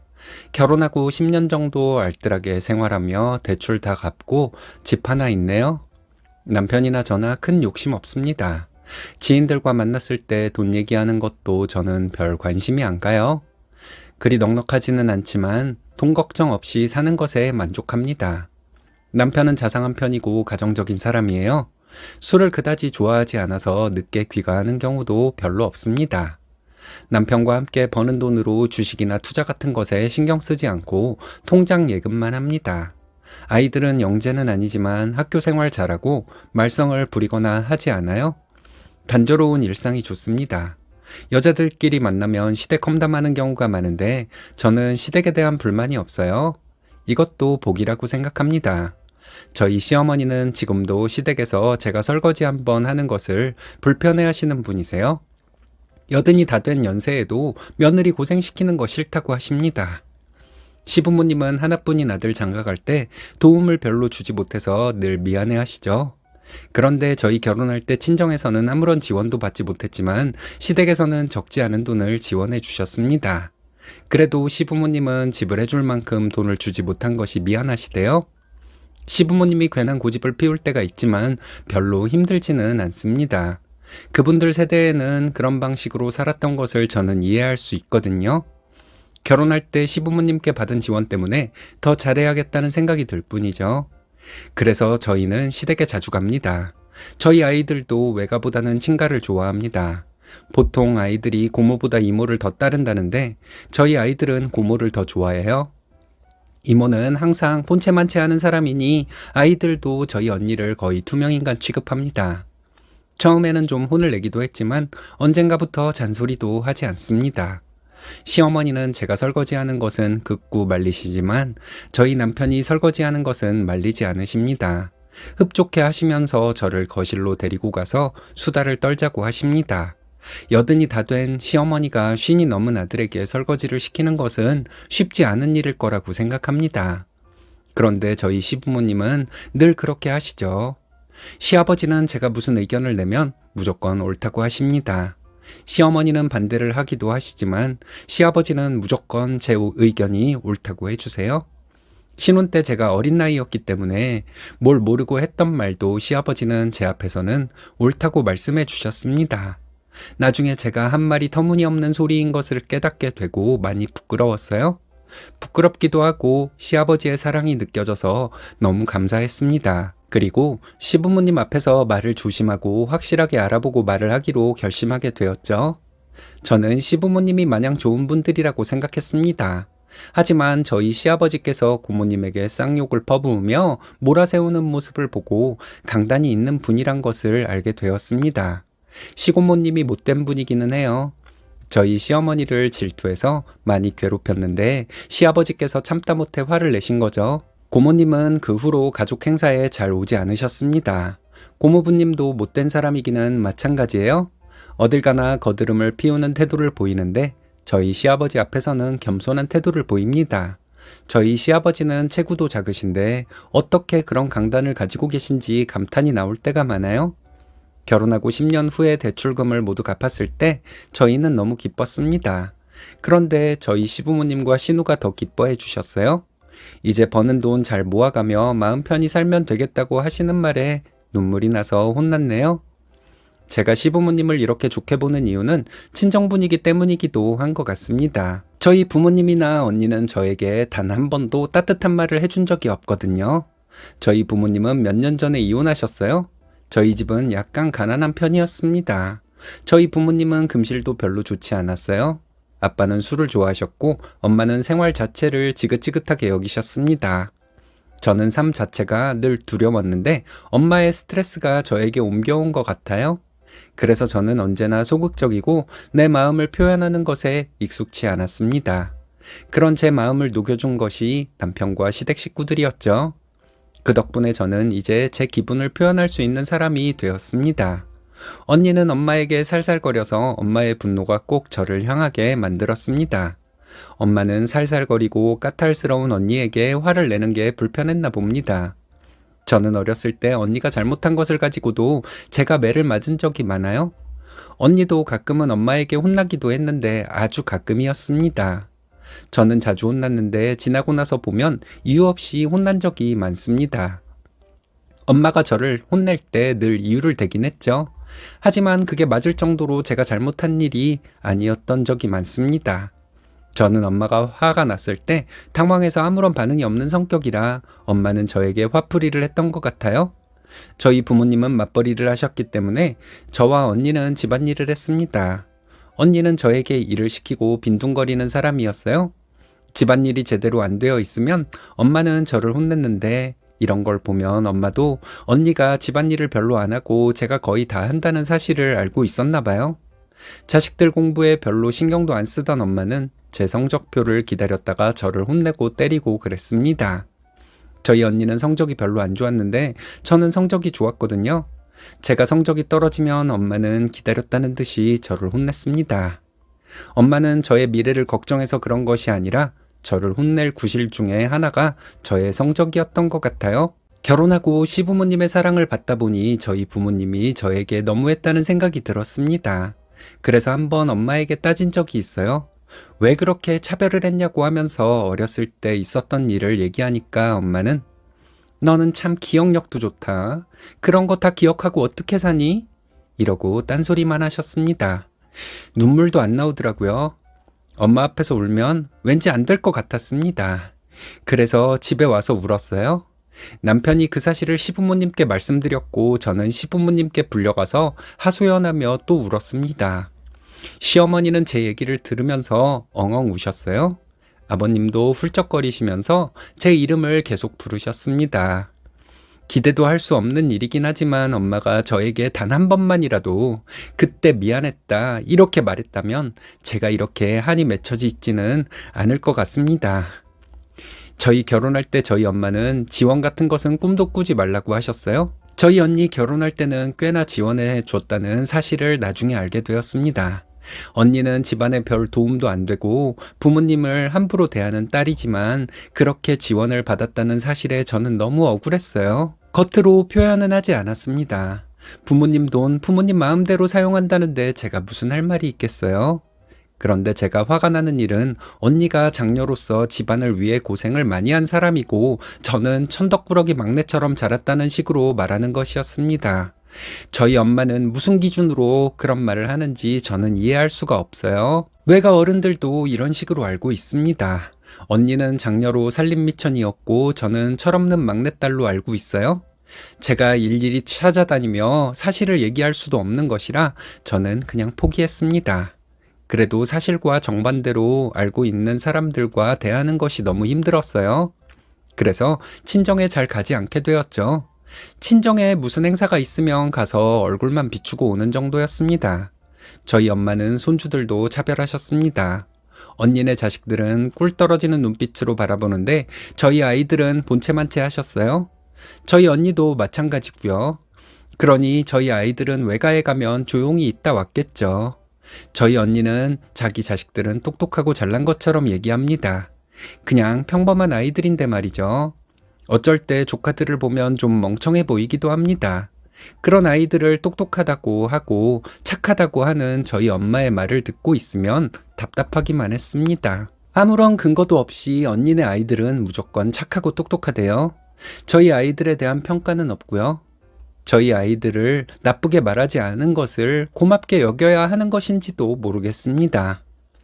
저희 아이들이 저희 친정에 가서 그런 대접을 받고 오는 것이 저는 남편에게 미안했습니다. 남편과 저에게는 세상 무엇과도 바꿀 수 없는 사랑스러운 아이들이니까요. 그런 아이들이 그런 대접을 받는 모습을 남편이 보고 많이 속상했겠죠.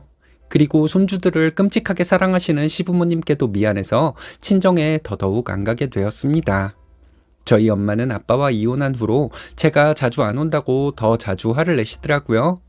엄마가 하는 말과 행동에 저뿐 아니라 저희 남편과 아이들도 은근히 상처를 받는데 제가 친정에 갈 수는 없잖아요. 제 마음속에 점점 친정 식구들에 대한 분노가 쌓여가고 있을 뿐이었는데 제가 친정에 가면 좋을 일이 있었을까요? 친정엄마에게 예전 얘기를 꺼내면서 울고불고 하면 엄마는 저를 미친년 취급이나 했겠죠. 꼭 그런 식으로 응어리진 제 마음을 풀어야 한다고 생각하지 않습니다. 나는 어쩔 수 없이 상처를 받게 되었지만 우리 아이들만큼은 그런 상처 받지 않아야 한다는 생각으로 저는 친정에 자주 안 가게 되었던 것이었어요. 저희 부모님은 저희 남편을 별로 마음에 안 들어 하셨어요. 제가 부잣집에 시집을 갔어야 했는데 그렇지 못했다는 것이 이유였습니다. 그게 말이 되나요? 제가 평범한 여자인데 어떻게 부잣집으로 시집을 갈 수가 있었을까요? 저희 언니네 시댁보다 저희 시댁이 경제적으로 더 부유한 편입니다. 그런데도 저희 부모님은 큰 사위가 최고래요. 막상 친정에 무슨 일이 생기면 나서서 해결하는 사람은 저희 남편이었는데 말이죠. 제가 저희 시댁 자랑을 하면 저희 엄마는 무지하게 듣기 싫어했습니다. 제가 시댁에서 설거지라도 하려고 하면 저희 시어머니가 말린다는 말을 듣고 저희 엄마는 그게 못 배운 집에서나 그러는 거지. 그게 뭘 자랑이라고 얘기해. 이런 식으로 말했어요. 무작정 못 배운 집안이랍니다. 저희 엄마가 이런 식으로 말하는 거 남편이 들을까봐 걱정 많이 했죠. 저희 남편도 사람이 좋기는 하지만 이런 밑도 끝도 없는 비난을 듣고 참고만 있을 사람은 아니거든요. 작년 가을에 저희 언니한테 전화가 왔습니다.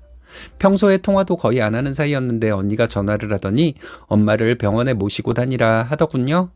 엄마가 암 진단을 받았다는 얘기를 하면서 저에게 엄마한테 신경 좀 쓰라는 말도 하더라고요. 일단 엄마가 암이라는 얘기를 들으니 걱정이 되었습니다. 그래서 엄마에게 전화를 했죠. 엄마는 저보고 병원을 함께 다니자고 했어요. 그리고 병원비와 보험 처리까지 저에게 다 하라는 것이었습니다. 언니 얘기는 안 꺼내더라고요. 암 진단을 언제 받은 건지, 언제부터 치료를 받기 시작한 것인지 물어봤더니 그 다음 주에 첫 치료를 받는다는 것이었습니다. 결국 언니는 한 번도 엄마를 병원에 모시고 간 적이 없었던 거죠. 왜 언니는 가만히 있고 내가 그런 일을 해야 하냐고 물었더니 엄마는 버럭 성질을 내셨습니다. 누가 하면 어때서 그런 거나 따지냐고, 하기 싫으면 관두라며 소리를 지르더라고요. 그래서 알겠다고 했습니다. 엄마는 당황한 듯 말이 없더라고요. 저는 더 이상 말하고 싶지 않아서 전화를 끊어버렸어요. 저희 엄마가 암에 걸렸고 엄마와 이런 전화통화를 했다고 시부모님께 말씀드렸습니다. 시부모님은 나중에 후회하는 일 없도록 하려면 엄마를 케어해야 한다고 하시더군요. 그 말씀이 너무 야속하게 들렸습니다. 갑자기 가슴이 터질 것 같이 답답했어요. 저는 시부모님에게 소리를 지르며 울었습니다. 내가 내 부모에게 어떤 대접을 받고 자란 딸인지, 결혼 후에 내 자식들까지 어떤 대접을 받았는지 다 아시면서 어떻게 그런 말씀을 하실 수 있냐 하며 시부모님에게 소리를 질렀습니다. 복받쳐 오르는 감정을 주체할 수가 없어 큰 소리로 울면서 시부모님에게 소리를 질렀죠. 나는 우리 엄마 케어 안 해도 되는 거 아니냐? 내가 엄마 암 걸린 거 모른 채 하면 나쁜 년 되는 거냐? 진짜로 나를 그렇게 생각하실 거냐? 하며 울었어요. 시부모님은 제 말이 다 맞다고 하시면서 함께 우셨습니다. 우리 아가, 내가 미안하다. 내가 생각 없이 말했어. 미안해. 시어머니는 이렇게 말씀하시면서 저보다 더 크게 우셨습니다. 시아버지는 말없이 제 머리를 쓰다듬어 주셨어요.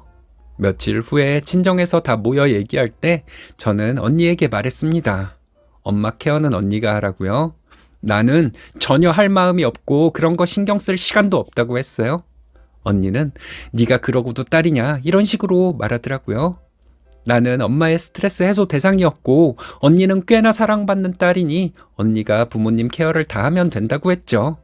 엄마는 저런 년을 낳고 미역국을 먹었으니 나도 참 이러면서 한탄을 하더라고요. 그 말 듣고 미친년처럼 웃었습니다. 웃다 보니 눈물이 나더라고요. 저 정말 울고 싶었는데 울면 엄마랑 언니가 비아냥될까봐 일부러 큰 소리로 웃었어요. 부모님한테 칭찬 한마디 받아본 적 없다. 내 남편이랑 내 자식들도 마찬가지다. 언니 시댁보다 훨씬 좋은 내 시댁에 대해서도 엄마는 늘 나쁘게만 말했다. 결국 엄마는 내가 하는 모든 것을 나쁘게 보는 사람이다. 엄마를 내가 케어하면 나는 미쳐버릴 거다. 사랑받으며 자란 언니가 엄마 케어해라. 나는 이제 이 집 딸 안 한다. 이렇게 말했습니다. 남편이 나서더니 해도 너무한다. 어떻게 사람 하나를 이렇게 바보로 만들 수가 있냐. 이러고도 당신들이 부모랑 형제라고 할 수 있냐. 이젠 내가 용서 못한다. 그런 줄 알고 우리에게 연락하지 말아라. 하고 저를 데리고 집에서 나왔습니다. 그 후로 친정과는 연락도 하지 않고 지냈어요. 가끔은 엄마가 걱정이 되기도 합니다. 엄마가 걱정돼서 전화라도 하면 제가 엄마를 케어하게 될까봐 전화도 하지 않고 있어요. 그렇게 되면 저는 나중에 또 후회를 할 것이 뻔하니까요. 제가 잘못하고 있다고 말씀하셔도 좋습니다. 저 혼자라면 괜찮지만 제 남편과 시댁 식구들, 저희 아이들을 생각해서라도 저는 저희 엄마를 케어하지 않을 거예요. 안녕하세요. 올해 40된 여자입니다. 4살짜리 아이 하나 있어요. 늦은 나이에 결혼해서 제 나이에 비해 아이가 좀 어려요. 남편은 저보다 1살 어리고 장난기가 다분한 남자입니다. 남편 때문에 결혼 생활이 즐거워요.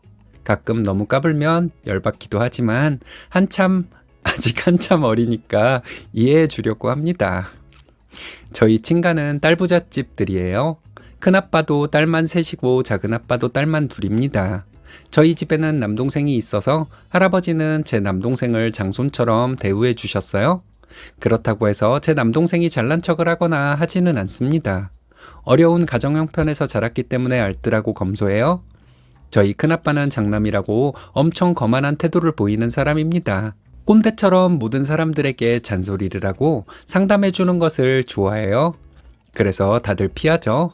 큰아빠와 큰엄마는 어렸을 때부터 큰아빠 자식들과 저희 남매를 비교했는데 결국 자기들 자식들은 잘났고 저희는 자기들 자식에게 못 미친다는 내용이었어요. 이게 늘 결론이니 저희 부모님은 매번 기분이 나쁘셨을 거예요. 저희 부모님을 약간 원망했던 때도 있었습니다. 저희가 그런 취급을 받는데 친가 행사에는 왜 참석했는지 이해를 할 수가 없었죠. 큰아빠 딸들은 다들 부잣집으로 시집을 갔다고 합니다. 근데 나중에 알고 보니 그게 다 허세였어요. 언니들 시댁이 건물주고 아파트가 몇 채가 있고 하는 얘기를 들었었는데 그게 다 거짓말이었습니다. 사람이 거짓말을 하다 보면 그 거짓말을 진짜로 믿어버린다는 말이 사실인가 봐요. 큰아빠는 거짓말이 다 밝혀졌는데도 사촌 언니들 시댁에 건물이 어떻고 아파트가 어떻고 하는 말을 지금도 가끔 합니다. 큰아빠나 큰엄마 말로는 사돈들이 유식하고 사위들이 엄청 잘 배운 사람들이라고 하는데 사촌 형부들이 그렇게 좋은 사람들은 아니거든요. 저희는 연애를 시작한 지 1년 지나서 결혼했습니다. 남편은 만난 지 몇 달 만에 저에게 청혼을 하더라고요. 저는 결혼할 마음이 전혀 없었습니다. 평생 비혼주의자로 살 생각이었거든요. 남친을 사귀어봐도 딱히 함께 하고 싶은 마음이 드는 남자는 없었어요. 이 남자와 살면 행복할까 하는 의문뿐이었죠. 사귀는 것은 좋지만 함께 사는 것에 대한 두려움이 있었던 것 같습니다. 남편과 커플이 되고 나서 저는 머릿속이 좀 복잡했어요. 나보다 1살 어린 남자이긴 하지만 이 사람도 나이가 꽤 많은데 결혼할 사람을 찾도록 제가 놓아주어야 하는 것은 아닐까 하는 생각이 들었습니다. 근데 보면 볼수록 사람이 좋더라고요. 함께 있으면 즐겁고 배려심도 깊은 남자라는 생각이 들어서 놓치기 아깝다는 생각이 들었습니다. 그런 확신이 들었을 무렵 남편은 저에게 결혼하자는 말을 하더라고요. 제가 처음에는 결혼할 마음 전혀 없다고 했는데 남편은 자기도 결혼 생각이 없으니 사귀기만 하자고 했습니다. 그래 놓고는 나중에 저에게 결혼하자길래 이제 와서 딴소리를 하냐 했더니 저를 보면 볼수록 같이 살고 싶은 마음이 들어서 청혼을 하는 것이라고 하더라고요. 저도 같은 마음이 들었기 때문에 청혼을 받아들인 것이었어요. 남편은 장난기가 많은 개구장이 스타일이지만 진실된 마음을 가지고 있는 사람입니다. 사람들을 대할 때도 배려심을 가지고 대하는 사람이죠. 결혼 얘기가 나오고 저희는 양가에 인사를 드렸습니다. 시부모님은 저를 많이 반겨주셨어요. 저희 시아버지는 남편과 성격이 똑같더라고요. 장난기 많고 배려심 있는 남자. 제가 비혼주의자가 되었던 이후에 저희 집안 사정도 한몫했습니다. 저희 부모님은 성실하게 일하시며 큰 욕심 없이 사는 분들이었는데 주식으로 목돈을 날리셔서 좀 형편이 어려워졌어요. 계속 일을 하고 계시기 때문에 노후가 걱정되거나 그런 것은 아닙니다. 제가 경제적으로 부모님께 지원을 해야 했기 때문에 나이에 비해서 모아놓은 돈은 적은 편이었죠. 그래서 저는 결혼에 대한 생각을 접었습니다. 경제적인 이유 때문만은 아니지만 이것도 한몫했죠. 처음 시댁에 인사를 갔을 때 저는 깜짝 놀랐습니다. 남편은 자기네 집이 중산층이라고 했었거든요. 그런데 엄청 부자 동네에 살고 있더라고요. 가서 보니 아파트 평수도 엄청 컸습니다. 시아버지는 젊었을 때부터 사업을 하셨다고 합니다. 지금은 예전만 못하지만 예전에는 돈을 많이 버셨다고 해요. 그 시절에는 부동산 가격이 낮았기 때문에 부동산에 투자를 많이 하셨다고 합니다. 그래서 지금은 꽤나 부자 소리 듣게 된 거죠. 시어머니는 시아버지 사업을 도우시며 집안 살림도 하시고 아들 둘 키우시며 살아온 분이십니다. 저희 엄마는 좀 억척스러운 편인데 저희 시어머니는 사업하는 분이라고는 생각도 못할 만큼 여성스럽고 차분한 분이십니다. 그저 그런 집안에서 자라 평범한 직장에 다니고 있는 저를 시부모님은 뭐가 그렇게 좋은지 엄청 반겨주셨어요. 시아버지는 초면부터 저에게 장난도 많이 치시고 정말 즐거운 분위기였습니다. 원래 성격이 저런가 보다 했는데 남편이 얘기해주는 것을 듣고 좀 놀랐어요. 남편이 저를 만나기 전에 여자친구를 2번 자기 부모님에게 인사시켜준 적이 있었는데 저를 대한 태도와는 달랐다고 합니다. 저한테는 편안하게 대해주셨지만 남편의 전 여친에게 시부모님은 좀 시큰둥한 반응을 보이셨대요. 남편이 저 듣기 좋으라고 한 말인지 사실인지는 모르겠습니다. 남편은 저희 집에 인사를 와서 초면부터 저희 부모님과 즐겁게 대화를 하더라고요. 저희 부모님은 남편을 엄청 좋아하셨습니다. 결혼 1달 전쯤 남편과 함께 저희 큰아빠와 작은아빠에게도 인사를 드렸어요. 작은아빠는 엄청 반겨주셨는데 큰아빠는 그렇지 않더라고요. 저희 아빠가 큰아빠 얄미워서 저희 시댁 경제력을 은근 자랑했다고 합니다. 큰아빠는 그걸 다 어떻게 믿냐며 제가 사기 결혼 당하는 거 아니냐고 했다네요. 아마도 큰아빠랑 큰엄마는 제가 그런 부잣집에 시집가는 것을 안 믿고 싶었던 것 같습니다. 저희 큰엄마는 저희 부모님에게 이런 말도 했대요. 그런 부잣집에서 땡땡이 같은 여자애를 허락했겠어? 시집가서 괜히 고생만 하다 쫓겨나는 거 아니야? 이랬다고 합니다. 저희 엄마가 땡땡이처럼요? 땡땡이 시댁은 부잣집도 아니면서 뭔 그런 시집살이나 시키고 며느리를 괴롭혔대요? 이렇게 말했다고 합니다. 큰아빠 둘째 딸이 고부 갈등으로 이혼했거든요. 큰아빠 말로는 둘째 사위 부모님이 대단한 부자라고 했었는데 그건 다 거짓말이었습니다. 그리고 제 친구들 중에서도 큰엄마랑 비슷한 말을 하는 애들도 있었어요. 걔네들이 그런 소리를 한 이유 중에는 질투도 한 몫을 했던 것 같습니다. 주변 사람들이 보기에는 그렇게 보일 수도 있다고 생각하긴 했어요. 맞잖아요. 조건으로 보면 평범 이하인 저를 부잣집에서 며느리로 받아줄 리가 없다고 생각하는 것은 어쩌면 당연한 것이라는 생각도 들었습니다. 큰 집에 일이 있어서 갔을 때 사촌 언니들도 와 있었습니다. 그런 자리에서 큰아빠와 큰엄마, 사촌 언니들까지 저의 결혼에 초치는 소리를 하더라고요. 너네 형편을 시부모님들 분들에게 사실대로 말을 한 거 맞냐? 그거 속였다가는 나중에 이혼 사유 된다. 그거 사기 결혼이다. 이러길래 저는 사실대로 다 오픈했다고 말했죠. 그런데도 너를 반대 안 하냐? 너를 데려다 부려먹으려나 보다. 그러다 상처만 받고 이혼하면 어쩌냐? 또 이런 식으로 말을 하더라고요. 그때는 그럴 수도 있겠다는 생각에 별 대꾸를 하지 못하고 돌아왔는데 집에 와서 생각하면 할수록 열받더라고요. 제가 그렇게 안 좋게 되기를 바라는 마음을 표현한 것 같았습니다. 저희 큰아빠랑 큰엄마는 원래 그런 사람들이지만 사촌 언니들까지 그런 식으로 말을 하니까 더 기분이 나쁘더라고요. 어렸을 때 언니들이랑 저랑 정말 잘 놀았거든요. 막상 저희 시부모님은 저희 집 사정을 듣고 나서 별 말씀 안 하셨어요. 저희 부모님이 주식하다 손해를 많이 본 것에 대해 좀 안타까워하실 뿐이었죠. 성실하게 일하고 계시고 저희 부모님 아직 젊으니까 걱정할 거 없다는 식으로 말씀해 주셨습니다. 막상 당사자들은 이렇게 말씀하시는데 큰아빠네 가족들이 그런 식으로 부정적으로 말하니까 상당히 기분이 나빴어요. 저희 시아버지는 네가 하는 행동을 보니 너희 부모님이 엄청 성실한 분들인 것 같다. 이런 식으로 말씀해 주셨고 얼른 결혼하라고 말씀하셨거든요.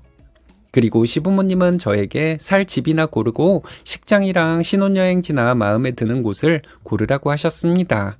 그리고 시어머니는 제가 모은 돈으로 신혼집에 살림이나 채워놓고 돈이 모자라면 말하라고 하셨어요. 그 얘기 듣고 집에 와서 너무 감사한 마음에 눈물이 나더라고요. 시댁에 제가 잘해야 한다고 결심하고 또 결심했습니다. 근데 제 결심이 무색해질 정도로 시부모님은 결혼 후에도 저에게 잘해주셨죠. 결혼식이 얼마 안 남았을 때도 큰아빠네 식구들은 참 말이 많았습니다. 오로지 부정적인 말들만 하면서 저를 걱정해서 말해주는 것처럼 하더라고요. 양가 경제력이 그렇게 차이가 나면 나중에 너는 약점 잡혀서 고생을 엄청 할 거다. 이런 내용을 얼마나 지겹게 반복을 하던지 정말 욕이 나올 뻔한 적이 한두 번이 아니었어요. 우리 부모님은 왜 엎어버리지도 못하는 걸까 해서 부모님을 좀 원망하기도 했습니다. 근데 나중에 생각해보니 왜 나는 부모님이 나서주기만 기다리고 있었을까 하는 생각이 들더라고요. 정작 저보다 저희 부모님이 큰아빠네 가족들 때문에 속상한 적이 훨씬 많았을 텐데 말이죠. 저희 결혼식 날도 큰아빠네 가족들은 저희 부모님에게 초치는 소리나 하다 갔다고 합니다. 저희 부모님은 너무 화가 났는데 결혼식이라 큰 소리 날까 봐서 별 말씀도 못 하시고 참기만 하셨대요. 내용을 들어보니 정말 가관이었어요. 큰엄마는 저희 엄마에게 저희가 혼인신고하기 전까지는 시간이 있으니 저희 시댁이 결혼식 후에 어떻게 나오는지 잘 살펴보라고 했답니다. 이게 결혼식에 와서 큰엄마란 사람이 할 소리인가요? 신행 다녀와서 엄마가 얘기해주면서 도저히 못 참겠다고 하더라고요. 그래서 저는 너무 화가 났죠. 근데 뭐 어쩌겠어요. 바로 큰아빠네 찾아가서 난리를 칠 수도 없고요. 너무 화가 나서 이런 얘기를 남편에게 전부 했습니다.